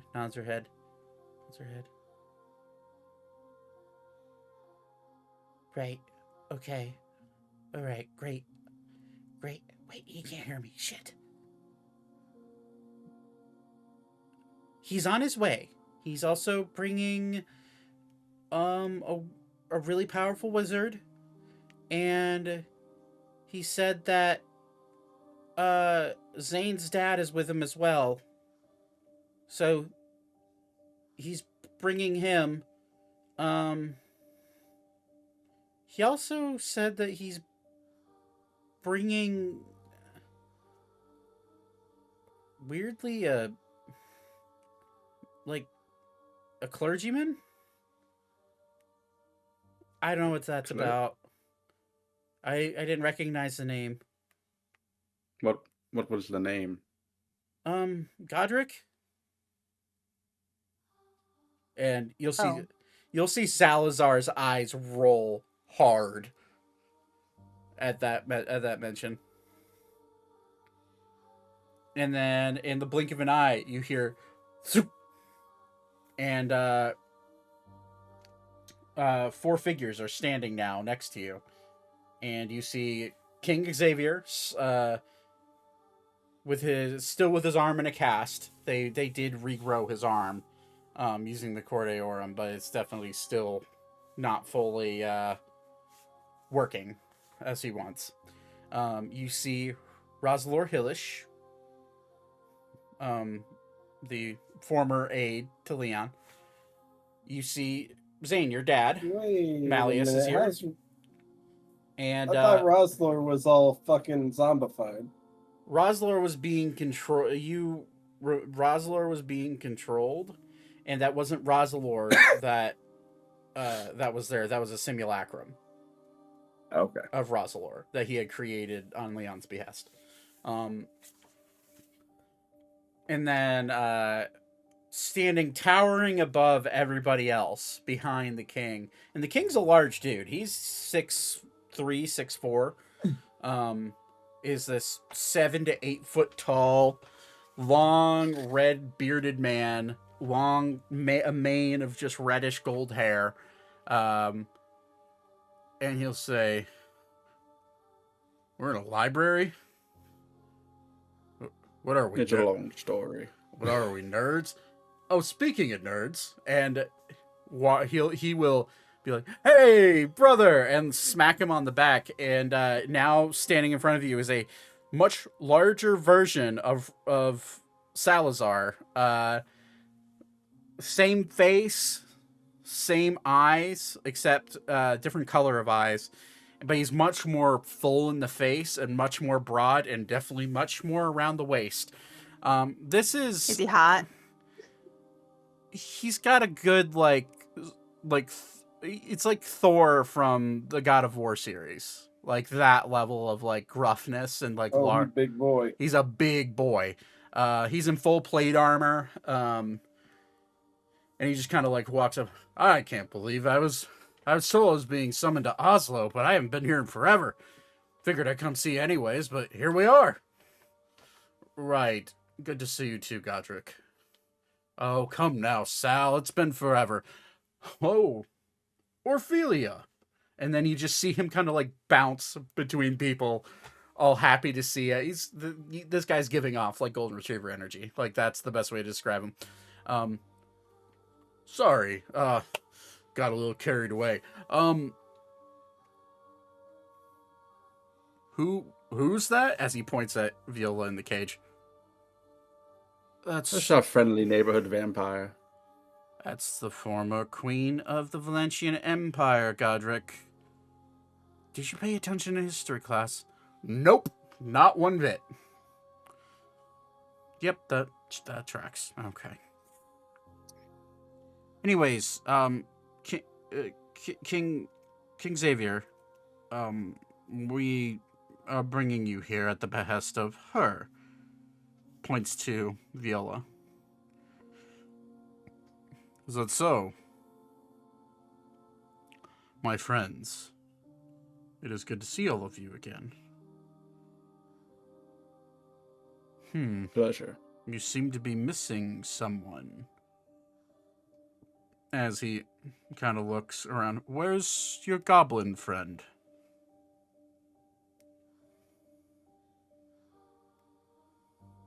Speaking of Alara. I got that. Oh. What was the story about Alara again? Yeah, I She's forgot where we asleep. left her. She disappeared in Aurora. Oh, no, she would. No, because I gave someone the necklace that matches hers so that they could go find her. It was Queen Valentine. You gave Yeah. that to. Oh no. Valentine kind of goes, still haven't found her. She kind of disappeared 2 months back, and we've been trying to track her down. Is that so? Well, if you need help, Valentine, it's, I'm more than happy to help my ally. I know. Just... Anyways, your arm, is everything okay? Everything's fine. Back to the matter at hand. And he'll look at you, Zane. I've brought the Cordeorum with the help of Godric. Godric has been the one keeping the stone under lock and key in the temple he lives at. What do you need it for? We needed to kill Torben von Aurelius. Yes. Godric. And he just goes, yeah, boss. Yeah, boss. Hand them the stone. If he has it, well in hand, he could join us. I do. My duties are Sorry, elsewhere. go ahead. My duties are elsewhere. However, I am to protect the king at all times. Well, my idea was to use the Cordeorum as a power source for a weapon, preferably a handheld one, that Zane here could use against Torben. Now, I know it takes time to build a weapon made from an ancient godly artifact, and a lot of skill. So my thought was to convene a group of the best artificers we can, alongside Zane and his father, so that we can create a weapon to annihilate Torben. Not just kill him, but remove his entire existence from history. Malleus steps up and just walks up to you, Zane, and pats you on the shoulder. Looks like you've had a bit of a day, huh? Mm-hmm. All right. So a weapon to destroy a vampire using a gem that radiates unfiltered radiant energy. And then he'll look at your gauntlet, Zane. Too necrotic. You look around, look at Ori. The sword would work, but I feel like it would be too much for the vessel to handle. What about his axe? Or his glaive? The problem with his glaive is that it's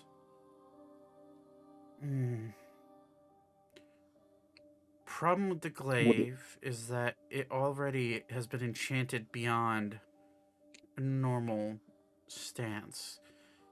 Reminder, he had his glaive re-enchanted in Aurora, so it's sitting at max enchantments.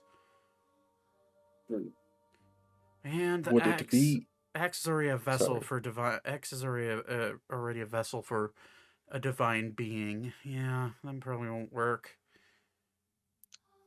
Would it be possible to merge it with some, or should I say easier to merge it with something organic? Maybe. I'd have to do a bit of research on it. I get the sense that we don't have a lot of time. Well, the idea is to get rid of the problem as quickly as possible. You know how mages love to shoot little beams out and destroy things? Yeah, of course. Well, you see, I happen to have a empty eye socket.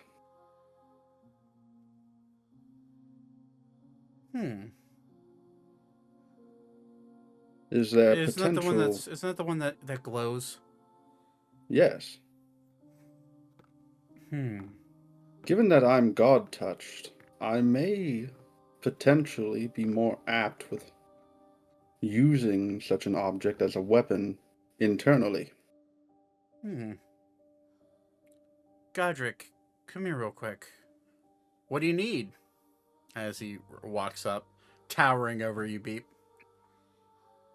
Take a look at his eye. You're adverse in the gods. All right. He will lift your eye patch up. Yep. He needs to make a Constitution saving throw because he's very close to. He's also a paladin, so this is really good for him. Yeah, that's a 30.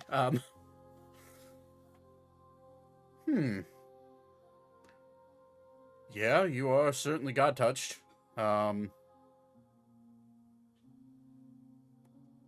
It could work, maybe. And then he will put his hand against your eye, and he's going to channel divinity. And he's going to commune.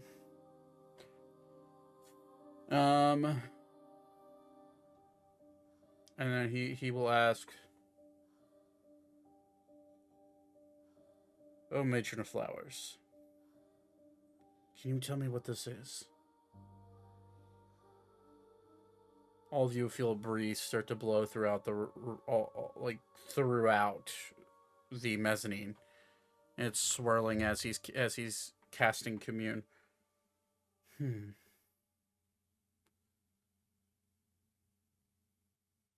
Can his body withstand such direct divine energy? You'll see him kind of frown a little bit.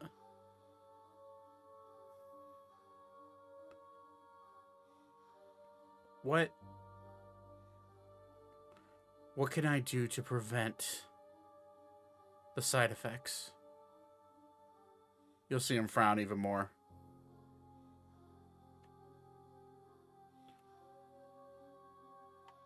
You'll see him breathe and lift his hand away from your eye and put down your eye patch again. It can be done, but there's some side effects. Tell me.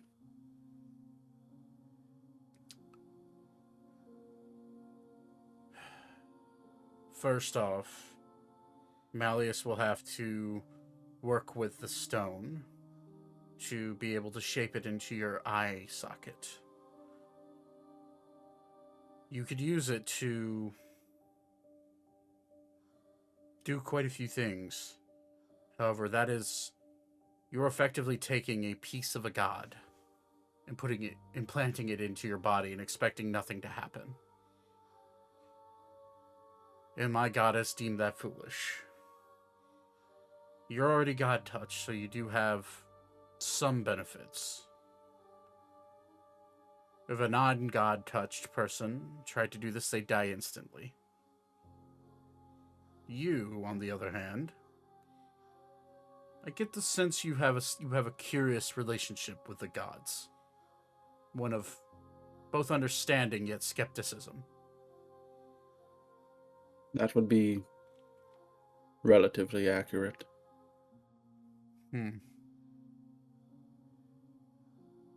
There's no way to combat the side effects. You will go blind. Having that much divine arcane energy next to your optic nerve will more than likely blind you. You could also fry your brain in the process. Well, I suppose that won't do. Sorry, I wish I could give you better news, but That was worth a shot. utilizing divine energy temporarily, like I do, or like you do already with your gift, mostly won't have any long-lasting effects. Perhaps hearing the occasional whisper or voice in the back of our head as we go to sleep because of the veil slowly being lifted. Yeah. But there's no risk to serious death or harm. That much divine energy in one place, stored in something organic, despite its good nature and healing nature, too much of a good thing can be a bad thing.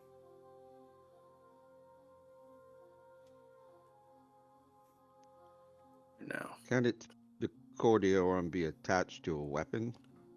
In theory, that's not really my expertise, but it is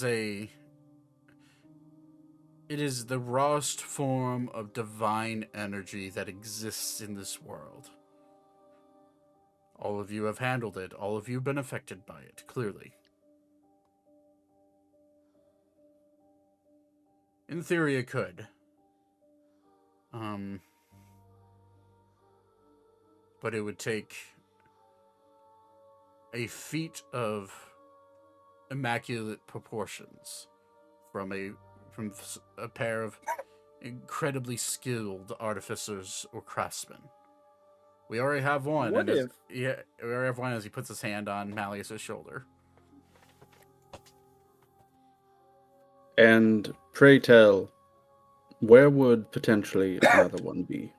Would he have to go to the dwarves in Salvax? That is an option. And he'll look over to you, Zane. You seem like you wanted to say something. This is. You said if Beep was to have it in his eye, it would effectively blind him, correct? That is correct. What if, perchance, we were to be able to inject the Cordeorm into Torben's body? What do you think would happen? Are you insinuating placing the Cordeorm within his body? As in the whole More or less. stone? Eventually it would eat away at him, specifically since he's an undead. However, given the healing nature of the stone, it would take time. And that would be a very interesting long play. Because in theory, it would eat away at his soul and then his body. But there's a chance that it doesn't affect him nearly as much as you'd hope. You could use it to... And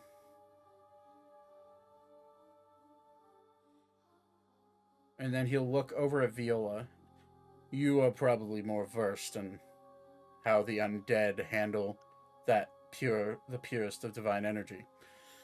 Right. At this point, the force cage drops.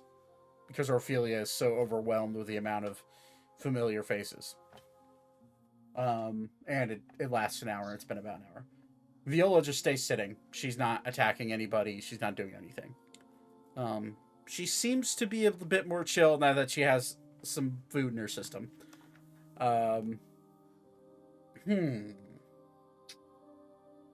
I'd say if I walked up to the Cordeorum and held it for a year, I would die.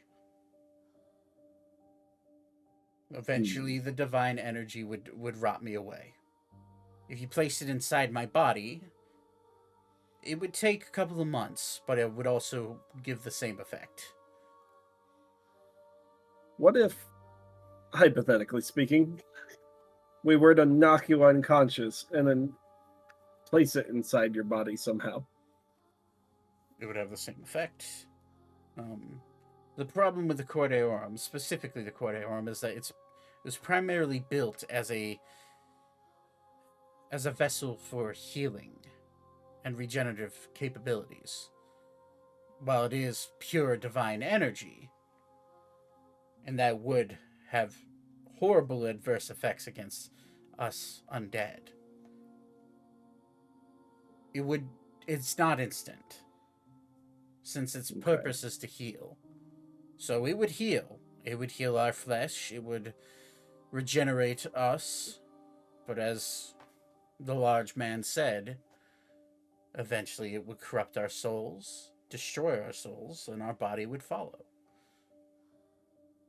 Unfortunately, I don't think Torben would sit around long enough with it inside of him to let it happen. Is there a way to change its purpose? You would need a dwarven smith of old in order to do that. As far as I know, the last one died about a century ago. Where? Ushar. I suppose we may need to go back to the home country. The other option is we are close, we're fairly close to Vimyar, which is a dwarven keep within the Falno Mountains. Very close to where you said Fulchester, right? Not very far from here. That is another option. You could go to Arandur. As she kind of looks off to the northeast. But they seem to be dealing with their own problems right now. My lady, Yes. is the old wives' tale that a wooden dagger or a silver dagger to the heart will kill a vampire? Wooden dagger, no. Silver is poisonous to us vampires. True vampires have a resistance to it. Normally we wouldn't be able to wear anything any silver jewelry, or interact with any blades made of silver, or even interact with the silver money that we use for our economy. However, true vampires can handle silver with caution. It's not like I can just adorn myself with silver and expect it not to hurt. But we have a bit more of a resistance to it. Although a dagger to the heart is a dagger to the heart. You would destroy his body, but his soul would leave and enter into another body of one of his thralls. Wait. What if you could make a weapon combining the effects of the Cordeorum and silver on a vampire? You destroy the body immediately, and then the soul is corrupted by the divine energy. Wait a second. This gives me an idea. I'm gonna look at my dad before I say this. Mhm. You said his soul would transfer to another body. Yes, one of his thralls. What if we could trap his soul in something before it could do so? I'd imagine Hey, a book. I'd imagine that'd be quite difficult, seeing as most sealing spells take more than a minute to cast. And then you see Malleus's brain is already going, the inquisitive brain he has.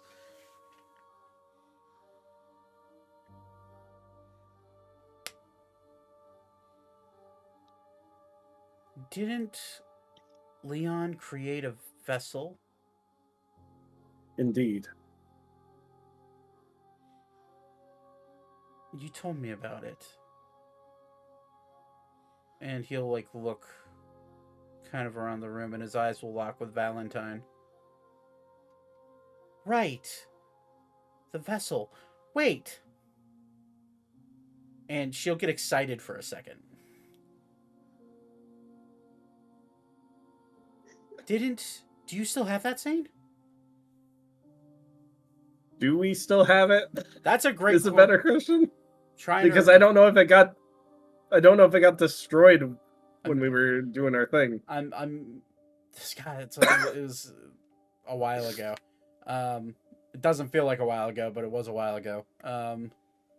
Wasn't Vatan holding it? He was. Yeah. You guys took it to Arun.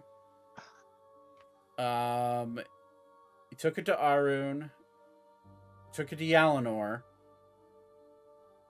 You unsealed the portion of the dragon that you had. Leon fed that into the whale, into the portal, the little pool of life.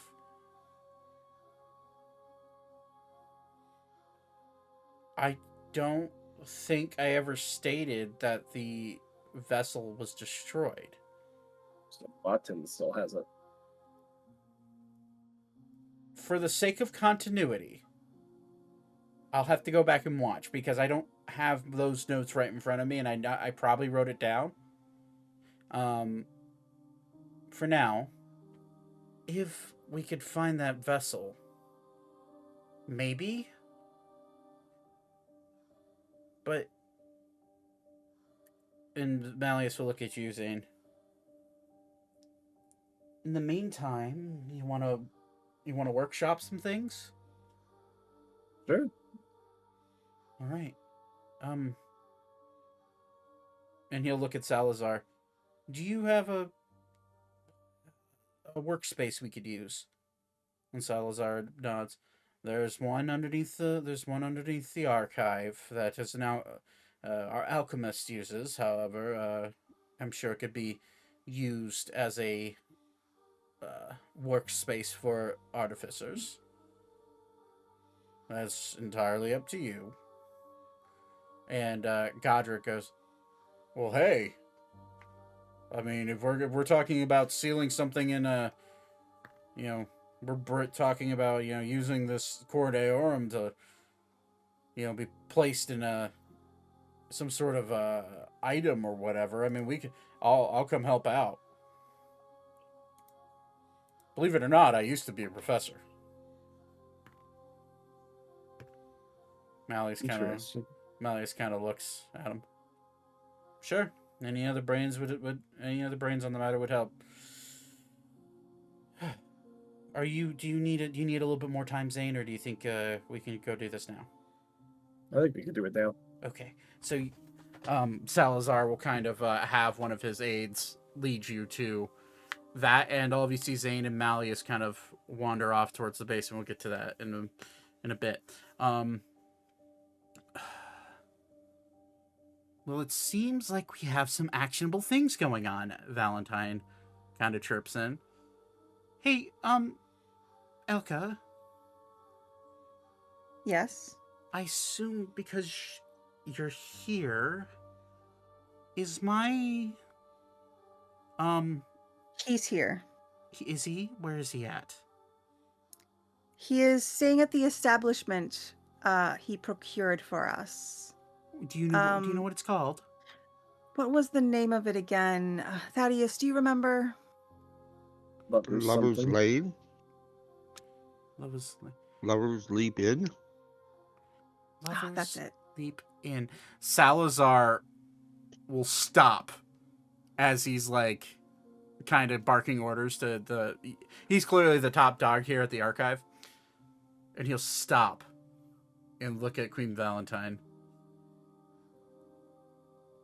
My lady, it would be smart for someone to go with you if you're going to the Lovers Leap In. Well, why is that? I could accompany her. Very well, Miss Burningheart.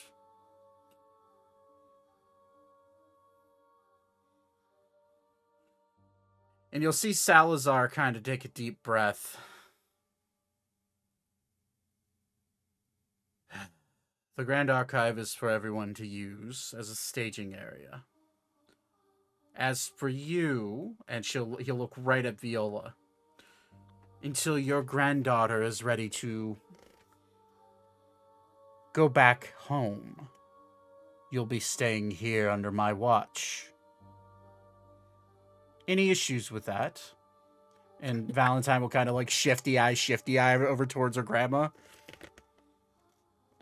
I suppose it's fine. Just give me more to eat so that way I feel more of a person than a fucking corpse. That can be arranged, old hag. And, so Viola and Salazar will stay here. Zane, you walk down the stairs with your dad and Godric. Valentine gets ready to leave to go see Ander. Elka, you're following. Is anybody following Elka? I will stay with Elka and the Queen. Okay. And what does Beep want to do? I'm thinking. Did you want to go to the Star Tree still? Yeah, I do. Okay. So it's about, at this point, it's about 3 to 4 o'clock in the afternoon. So you still have a decent amount of the day left. So you can walk with Violet and via Elka and Thaddeus towards the Lovers Leap In, and then stop at the Star Tree if that's what you want to do. Yeah, I tried to spawn my token, but Yeah, it's giant. Yeah, I got you. Okay. Okay, so let's get some tokens here so we know where everybody's at. I'd say Ori's going to stay at the Grand Archive with you, Zane. Just to kind of make sure that there's some security here. And Vivra, eeny, meeny, miny, mo. Okay. He's gonna also stay at the Grand Archive to make it easier. Orphelia will realize, shit, my thing. And she's going to look at everybody. I need to go to the bell tower and cast some spells. If you need me, you know where to find me. Well, shit, you don't know where to find me. Bell tower's to the northwest of here. It's in the West Marsh. Salazar will probably point you in the right direction. And she's going to march off towards the bell tower to do her thing. Okay. We're going to start with Zane, Malleus, and Godric. Zane, your dad, you and Godric are led down into it's a lab. It's an alchemist's lab. However, you do notice a forge off in the back where you can do smaller things. You would definitely need to find a place for forging weapons. You would need a much larger forge. You get the sense that this is used for forging metallurgical, like metallurgical, or I'm trying to think of the word. It's metallurgy. Thank you. It's for more of a metallurgy type of deal where the process of melting down different metals in order to include them in different potions and solvents. You'd also get the sense maybe you could like make some rings and like other adornments in this small forge. But yeah, if you wanted to forge any weapons or anything larger than pretty much a dagger, you would have to go elsewhere, or find somewhere else with a forge. Godric kind of looks at both of you and says, well, I suppose I should probably fully introduce myself. My name is Godric Mathan. I am a paladin of Sylvania and the head of the King's Guard in the court of the king in Artemis. I'm also the head of the Church of Shanti within our city.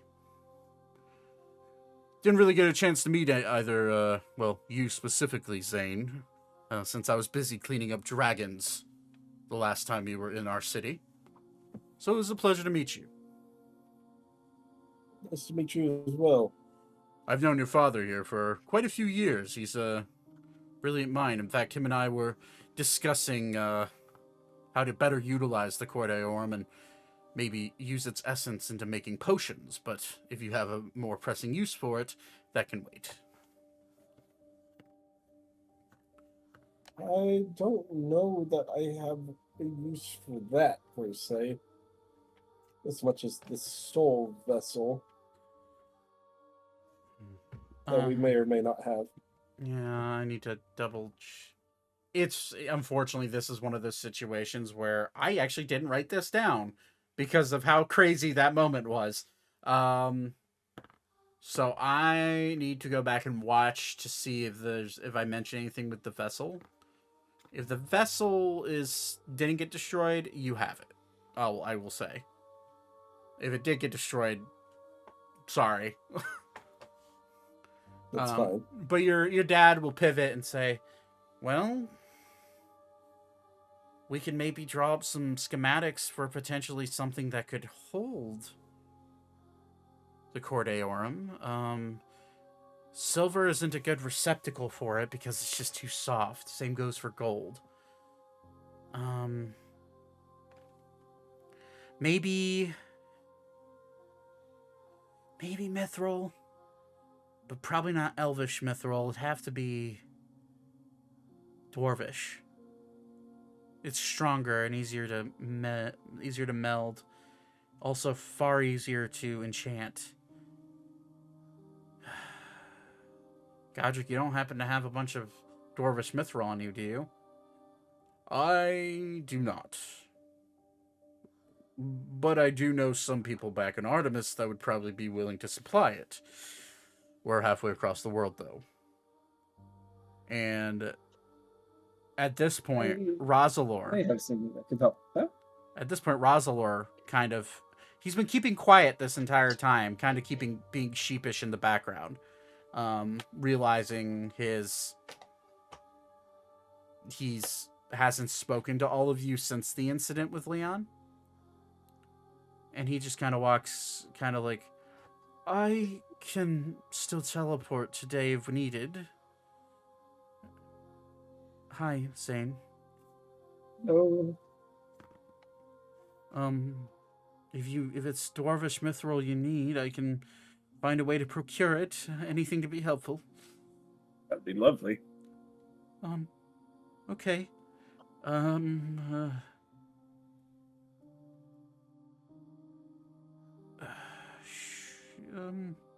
Well, I will, yeah, okay. As he kind of, you see him kind of like, look up, look out in the hallway, and at this point, the king, King Xavier, Cirrus, has wandered down to follow you guys. Going somewhere, Razalor? Yes, they need dwarvish mithril. And a lot of it, so I think I may head to Ushar and see if the dwarves there have any. And if they don't, that's a problem that I might have to wait until tomorrow to fix. Okay, we'll be speedy about it. Yes, Your Highness, I will. And you'll see him kind of draw a teleportation circle on the ground and cast teleportation circle, and he's gone. The king will look at you, Zane. What? No. No. Sorry. My dog wanted in here, and I gave him a hell no. The king will look at you, Zane. If you have any issues with Razalor, as the king of Sylvania, I ask that you forgive him for his misdeeds against you and your friends. He had no Problems there. He had no say in the matter. Well, I'm well aware of that. Leon's actions are most regrettable, and after word got back about him disappearing and what he did from Elkis and Archer, I began working with the green, our green armored friend that agreed to help us, and the Blue Dragoon. He initially was supposed to come with all of you, with the Great Blue Dragon. However, old Dragos decided that it would be best if his wings were used to search for that man. So Fair enough. they're out searching for him. And if he's still here in the known world, we will find him. And we will punish him. There's a very sad look on his face. Like, stern, like he means business, but you can just tell there's just sadness in his eyes when he says that.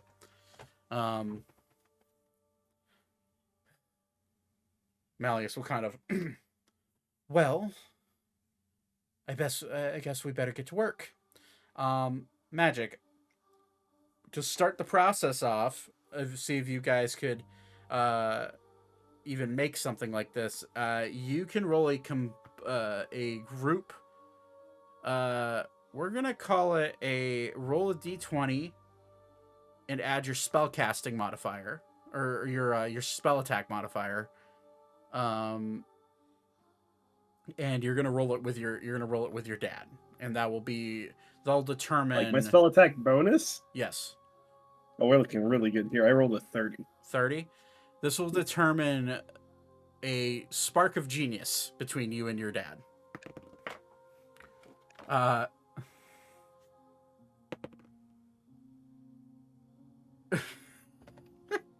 your dad's spell attack modifier is gross. Oh, excuse me. That's a 34. Nice. Both of you look at each other as you're like, a receptacle made out of dwarvish mithril. And both of you go, ugh, like, that would work. I'm going to say, for now, because I want to go to other people, your job, I'm going to give you just a little bit of homework for next session, Magic. Think on what would be the best receptacle to meld a Cordeorum into, and how you could use it to best use the power against Torben. Okay. I want you to think on that. You can bounce ideas off of me with it within this next week. Assuming we play next week Sunday, I'd like to see what you come up with. You're now a high-level artificer. We've been playing this game for 3 years. Have fun. Let your creativeness shine. That's your job. So, as you guys begin discussing that, we go to the group heading towards the Lover's Leap Inn. Since Austin just stepped away, we're going to go to Elka, Thaddeus, and Valentine.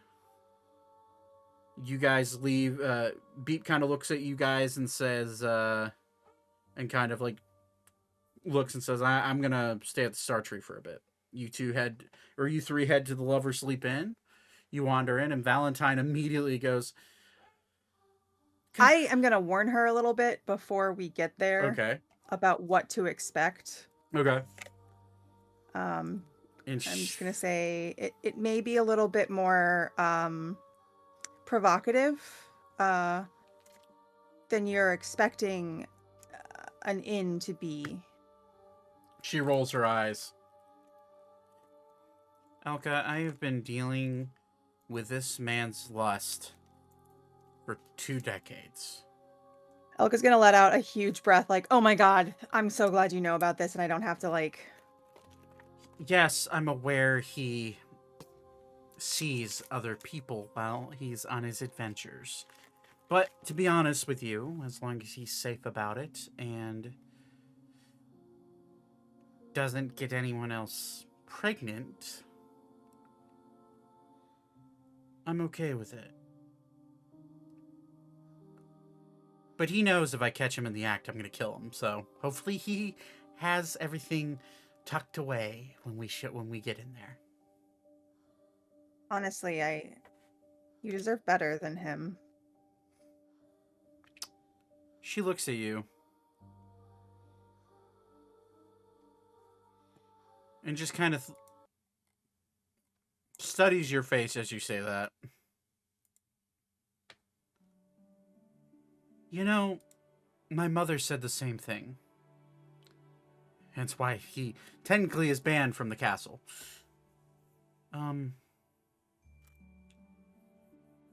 But she kind of shrugs. The heart wants what the heart wants. And despite his debauchery and his poor impulse control, when it's just him and I, he's the Ander I know. So, as long as he makes you happy. He does. Sometimes I have to roll my eyes at him and threaten to kill him, but yeah, he does. Thank you for looking out for me. True love. True love is Oh shit, something Thaddeus is still here. missed here. Just kidding. We all know, well, I perhaps don't know anything about true love, but Thaddeus sure does. He doesn't shut up about his true love. Well, it's good. Hold on to that, Thaddeus. When you meet him, you will understand. He is a much better person than myself. I look forward to meeting him one day then. That's the whole reason you're on this journey, is it not? Yes, unfortunately, I'm gonna need a new knife to castrate him. Why would you do such a thing to your own lover? I believe what she said was that is how you take the demon out of him, take the vampirus of him. Oh, can make an intelligence check. I'm not very intelligent. Doesn't matter. Yeah. The DC was 5. You would know, based off the conversation, that that is not what she meant. In the slightest, but yeah, sure. You know what, Thaddeus? We can talk about this later. That part. Yeah. Well, I did obtain a new dagger, so yeah, maybe just keep that away for a bit. We'll figure out maybe a different way to cure him than that. Try to keep him all in one Hopefully, piece. as much as sometimes I hate all of you, you do have great minds. You guys are sweet, as she pats both of you on the back. Now let's go see if Ander has it in his pants, as she waltzes towards the door. I mean, I'm gonna it's go barely- invisible and start running in before her. Ander! I'm gonna be like, it's barely past noon, so there's a good chance his pants are off. She walks into the front door. Thaddeus, are you actually running ahead? No. Okay. It's just, Walking, or should I roll? if you want to. Hey, man. I don't care for Ander, so no. Okay. He's a cheating son of a bitch. How can he cheat on a beautiful queen? One-sided polyamory is how I'd describe it. Dumb. Yeah. But to be fair, that is by choice by Violet, right? Or Valentine. Only because she doesn't put like strict boundaries on her relationship. Girl, she needs some confidence. Hey, maybe her new bunny rabbit best friend can talk her into it. God, I hope so. You walk in. All three of you walk in pretty much at the same time. And as you walk in, Anders actually downstairs chatting with the head purveyor here, the tall half giant woman that you all saw when you first got here. And as soon as she walks in, Anders' head kind of snaps like he's seen a ghost.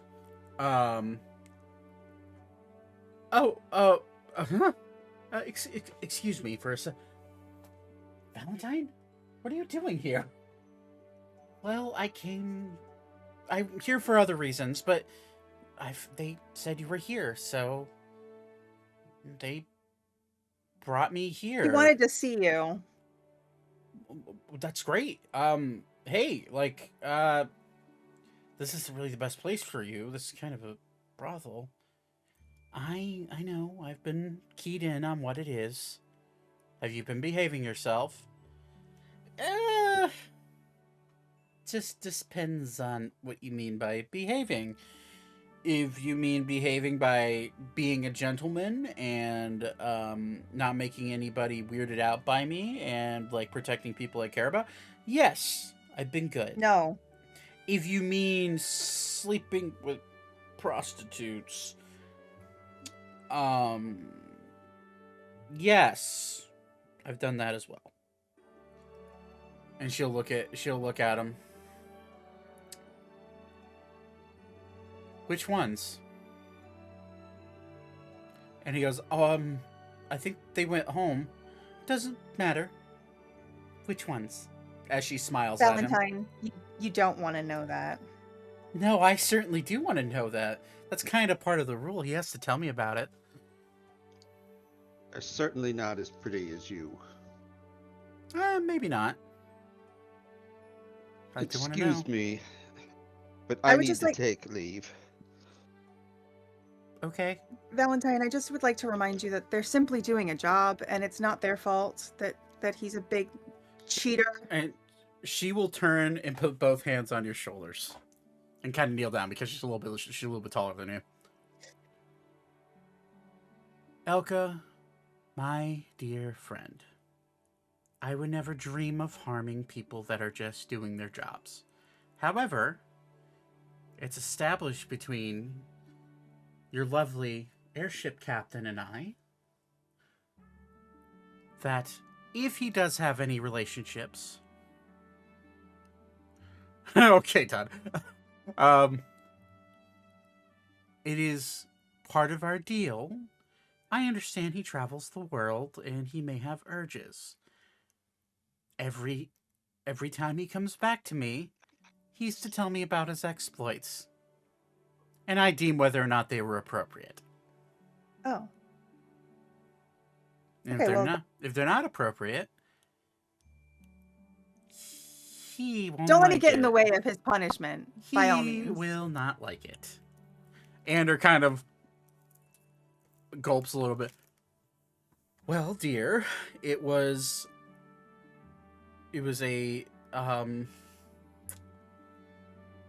human girl. Woman. Woman, yes. The curator. Everyone's of age here, and everyone's consenting if you're worried about it. As she kind of like sinks behind the counter, like, oh no. It's not Lover's Island. Right. So this is not that type of establishment. All right, we're not getting into that shit. It was a human woman, and it was an elfish woman, and an Asimar woman.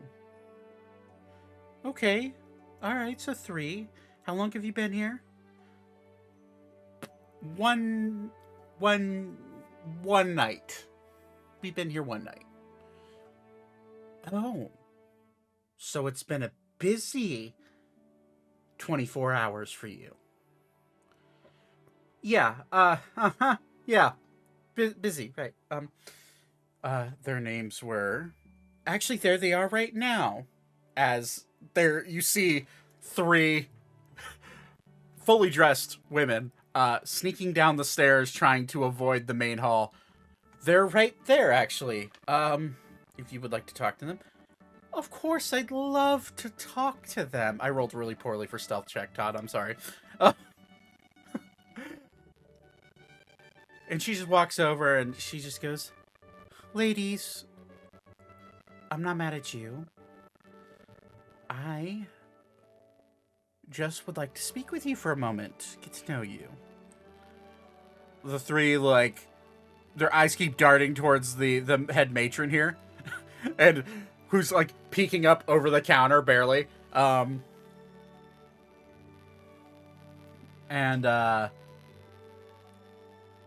That's, yeah, sure. Sure, you're really pretty. Thank you. So are you girls. What are your names? And they go into some girl talk, and, like, she goes, Elka, come here. I'm gonna go with. And you all 5 of you kind of do like a girl huddle. Start talking to each other, whispering. And I'm really just gonna kind of stand so that Valentine. I don't want to hear what Anders been doing. Okay. So I'll be there as like moral support and to make sure that the girls are safe. But I don't want to know.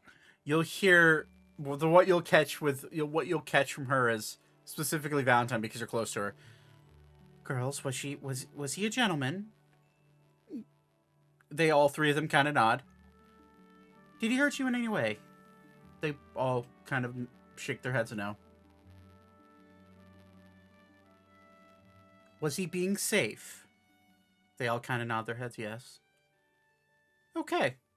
You're free to go, girls. And she will place 10 gold each in their hands. You will see it happen because she rolled shit for sleight of hand. And she kind of like grabs all three of their hands and smiles and turns around, looks at Ander. And Ander at this point is sweating. And she just looks at him and says, Ander, are you staying here for the night? Yeah. We have one more night here, at least. Excellent. Well, it doesn't seem like I'll be going back home tonight. So you and I are going to have a chat. For the rest of the day. Right. And she'll like look over to the matron here, the Goliath woman. Ma'am, by chance, do you have private rooms for, as she like gets closer and whispers something, and you see the eyes of the Goliath woman light up, and she has a fucking smile on her face. Oh boy. And she just hands her a key, and she just looks at Valentine, turns around, looks at Alex. Alex, if you could be a dear, make sure no one comes into our room. I don't care how you do it, but be a good brother-in-law for me, okay? And Alex will just be like, right. And Anders like, wait, what's happening? You're coming with me, dear. Looks over to you, Elka. Help? Absolutely not. I have a date with the king. Huh, okay. As Valentine starts to drag Ander by his shirt collar, back of his shirt collar, downstairs of this establishment. And she'll look back at you, Elka. I've got this handled. You two do whatever you'd like. Let me know if you need anything, as long as I don't have to see anything of his. Can I borrow a dagger?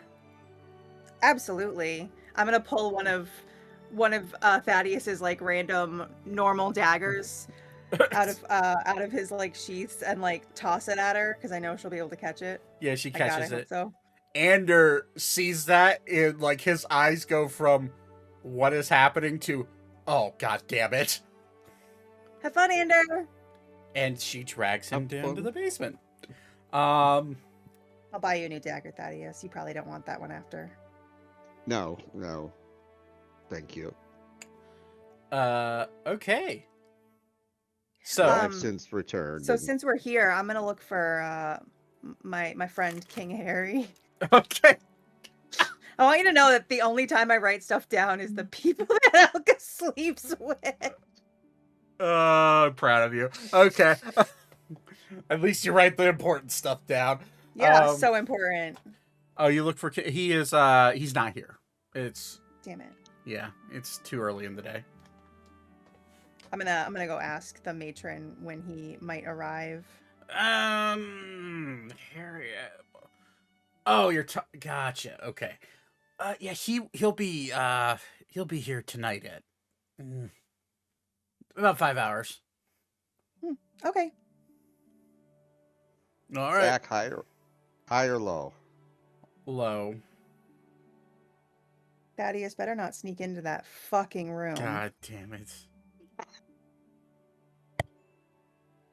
No. Thaddeus is going to bring a bucket of popcorn with him. No. But Thaddeus has urges, and Thaddeus is going to search out a room that might, or talk to the innkeep and. You could go to find the room. bathhouse and hit up the men's side. Yeah. Sure. You pay 5 gold for I that. don't expect you to Role play it right now. No, I have a tabaxi bard that wants to touch a tree, so we're gonna go do that instead. Yeah, well, you guys are busy climbing wood. I need to climb wood, so... Listen, God damn it. Okay. have fun. hopefully alright. my tree's bigger. Yes, that happens. Congratulations. Use your imagination, Todd.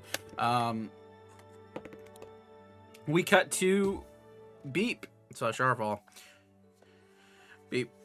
Your friends leave you behind at the star tree. It is a larger than life. It looks like an oak tree. Similar in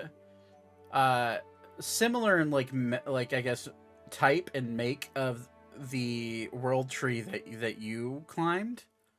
Much smaller. This is where that tree touches the heavens. This tree is definitely the most tall thing in this like tall structure here in this city. But it's similar in size to the trees of life that you saw in Arun. Maybe slightly smaller. Can I determine at all if it is, like, potentially a sapling of that tree? You can roll an investigation check, a nature check, or a religion check. Whichever one is best. Do investigation. That was a really bad investigation check. Hard to tell. However, your eye begins to, where your eye was, begins to vibrate and feel pain. And it spurs you on to roll again and have advantage. Do you want me to, like, just Roll do another another normal investigation. roll? Yep. Okay. Not much better, but...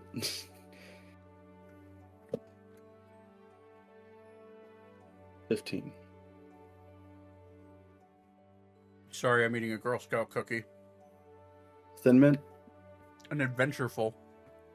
Never heard of that one. They're new. Aren't those good? They're very good. I'll have to look that one up. Yeah, it's like a chocolate. It's like a chocolate caramel brownie type of Oh, they're cookie. quick. Oh, okay. I just Yep. looked it up. Yep. Hmm. They've I'm been- partial to the American Samoa. Yeah, I have one of those as well, or one box of those as well. Okay. With a 15, that is the DC. As your God touch self begins to resonate with the star tree, you close your eyes, and when you open it, you find yourself back in your home village, or in your hometown. You see yourself staring up at this tree, and you've seen this vision before, and you get similar vibes from this tree. In fact, when you think about it, the trees that you saw in Arun, the trees of life, they are everywhere on that floating whale of an island. You get the sense that this tree, along with all of those, they're either a part of the same species of tree, or they come directly from the source. Can't quite tell with the 15. But you do get very similar vibes between the two.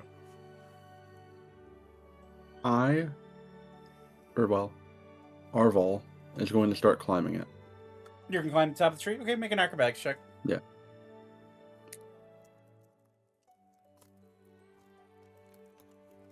Hopefully it goes well. 22? Okay, Yeah, you're that's good. not bad. Yep. You kind of take a quick look around to see if there's any town's guard, because there is a giant sign on it that says no climbing. I don't give a fuck. You feel that you're clear with your passive perception, and you bound up the tree pretty easily. Are you going all the way to the top? Yep. You go all the way to the top, and you find yourself about 800 feet in the air. And you see the entirety of Oakmont, and beyond Oakmont, the wandering plains of Oslo. It goes on for as far as the eye can see, and you can't even see the ocean from where you're at unless you look behind you to the south. And you don't feel different in the fact that I guess it's a hard feeling to explain, because you feel on top of the world. You can see everything. But then something weird happens. Your eye, or what was once your eye, begins to pulse and radiate. And you blink once, and light erupts from your eye patch. It hurts to the point where you have to like grab the side of your face. Almost feels like an intense toothache is the best way to describe it. Just immediate like shots of nerve pain. And when you go to open your eye again, you see not just the buildings and the people and the animals and the trees. You look really closely, and you can start to see inside of the buildings, like it's an X-ray vision. You see all matter of families having an early dinner. You see people arguing. You see people engaging in acts that you don't want to explain.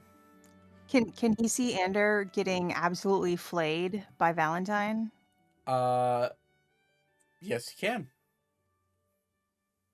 Flayed is not the word, but Is he becoming a eunuch? no. Oh. No, Darn. she still needs that part. Well, not technically. He can fire blanks. No, she needs that part. Being a eunuch means you don't get hormones for it. Yeah. You can't get a Woody. Yeah. Oh, fair enough. No, you. TC Thaddeus. Sure, Thaddeus is actively getting his back scrubbed by a Getting his back blown out. no back scrub. It's a bath service. He's getting his back washed by a pretty elf boy. He's getting back shots from a pretty elf boy in the bathroom. God damn it, guys. Anyways, beyond the point, you begin to look, and where you see the almost X-ray vision, you look beyond that out into the plains, and you see where you wouldn't be able to see him before. It's almost like your vision's traveling over the plains, and you find yourself looking at like centaur packs roaming. You see tents, like a tent city, way off in the distance, and you think about it, like basically wherever your mind wanders is where your eyes wander, and you feel yourself telescoping inwards. Todd, fuck you. Excuse me, as I still make this PG-13. Slightly mature. I hate you. Anyways, you find yourself, your vision wandering, and now as you kind of shake it off and your vision returns back, you have now channeled with a tree of life, meaning you have unlocked an ability of your God-touched eye. You can now use your vision to see telescopically up to a mile away. And if used with your used with your weapon that you have, the Mhm. piercing needle, Yeah. you could see up to 100 miles away now. Out of curiosity, I Yes. know it's very far, so the answer is more than likely no. How far is Ushar from here? The nearest island is about 180 miles away, ish, if I'm looking at the map correctly. Okay, Well, that's about what I figured. I I can- figured it'd be further than that. I can tell you here. We're gonna switch to the world map. We'll measure it out. Let me Uh, zoom out. So we're here. Obviously, the island I would care more about seeing would be Your home. Helheim. Yep. Yeah. Yeah, you're a good ways away. Yeah, I figure that would be more than 100 miles. Hey, it's only 55 feet. Wow. It's time. Yeah, you are 500 and sorry, sorry. You're the closest one would be like 280-ish miles. Lithala, and that's 280 miles away. So you're Yeah. you're hundreds of miles away. Okay. Is there can I attempt to commune with the tree? Roll D100.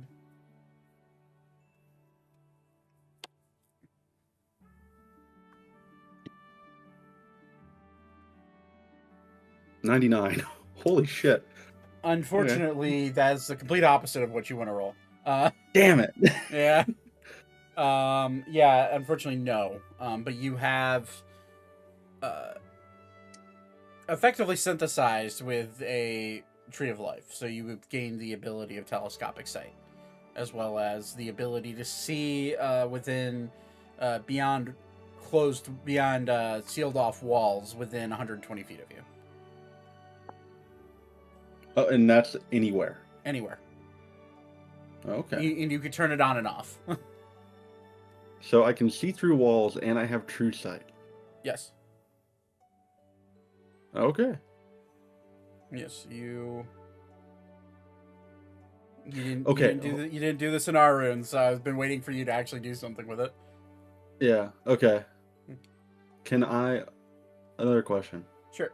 With this ability, can I fire certain spells through walls to hit enemies? No. Your Okay. vision passes beyond it, but any spell limitations do not transfer. Okay. Okay, back to Oslo. Okay, as you have that odd experience, the day starts to turn into evening. You can spend as much time as you want at the top of the star tree. No one saw you. At least you're looking around. You don't see any guards in a fucking tizzy because you're up there. They don't seem to know. Zane, would you and your dad and Godric, with the king, would you guys work into the night, you think?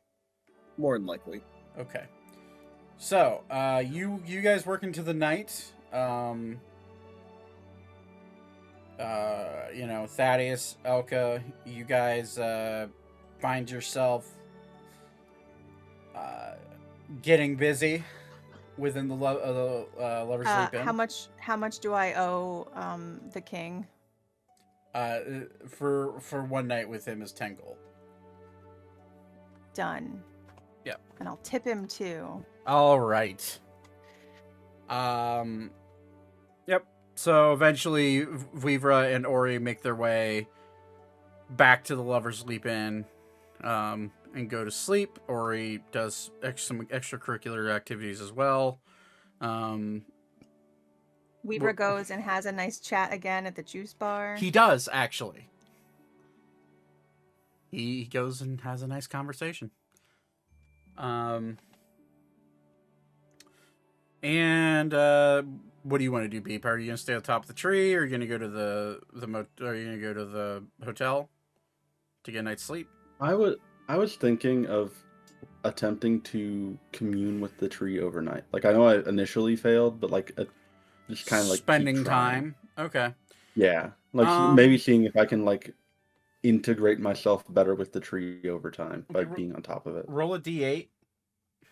Okay. 8. 8. It is a clear night. You're rolling for weather. Okay. It is a clear night. You feel warm. It's down here in Oslo. It's a little bit colder. However, with your fur and your ability to regulate your body temperature as a cat, which is something tabaxis can do, you manage to sleep the entire night there. I'm gonna say for communing with the night, you can roll another d100. I swear if I roll like a 100 now, I'm gonna be kind of pissed. Because now I know I need to roll low. Damn it. Unfortunately, although the rest is very kind to you, the tree's actually radiating a bit of heat off of it. You do kind of sit up and see Zane wandering out at like 2 a.m. Towards the Lover's Leap Inn, where he gets hit. I assume that's unless would you sleep in the lab, Zane? Oh, I'd sleep there. Okay, never mind. You do not see Zane wander out. However, you do see Ophelia make her way back to the Lover's Leap Inn, and you watch her pass by, and all good there. Everybody has a fairly good night's sleep, and maybe except for Ander. Yeah, and you guys get a long rest. And as the night turns to morning, that's where we're going to go ahead and end it.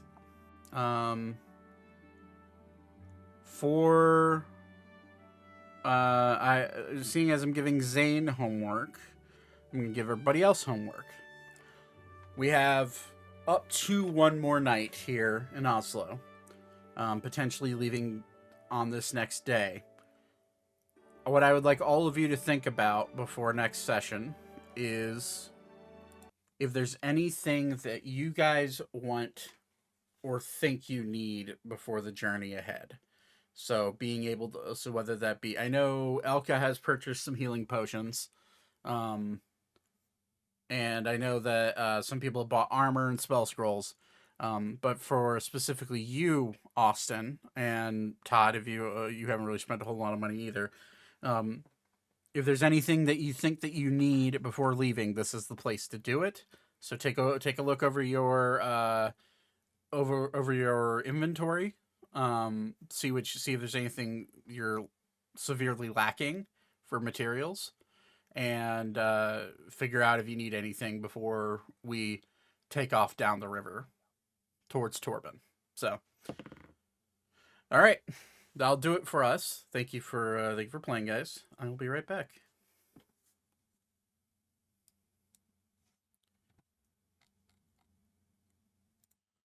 All right, guys. As I said, that'll do it for us. Have a lovely rest of your night. Thank you for bearing with us on this little bit of a shopping and RP journey here in Oslo. We will be hopefully back at it next week, Sunday. Yeah, if you're new here, hit the follow button here on Twitch. And if you're watching this over on YouTube, hitting the subscribe button would help us greatly. If you're listening to this over on our podcast, downloading the podcast or saving our podcast and following our podcast on whatever podcasting platform you watch on is also greatly appreciated. Anyways, thank you for watching and or listening to this episode of Time to Roll. Have a lovely rest of your night, and I'll see you guys next week. Peace out.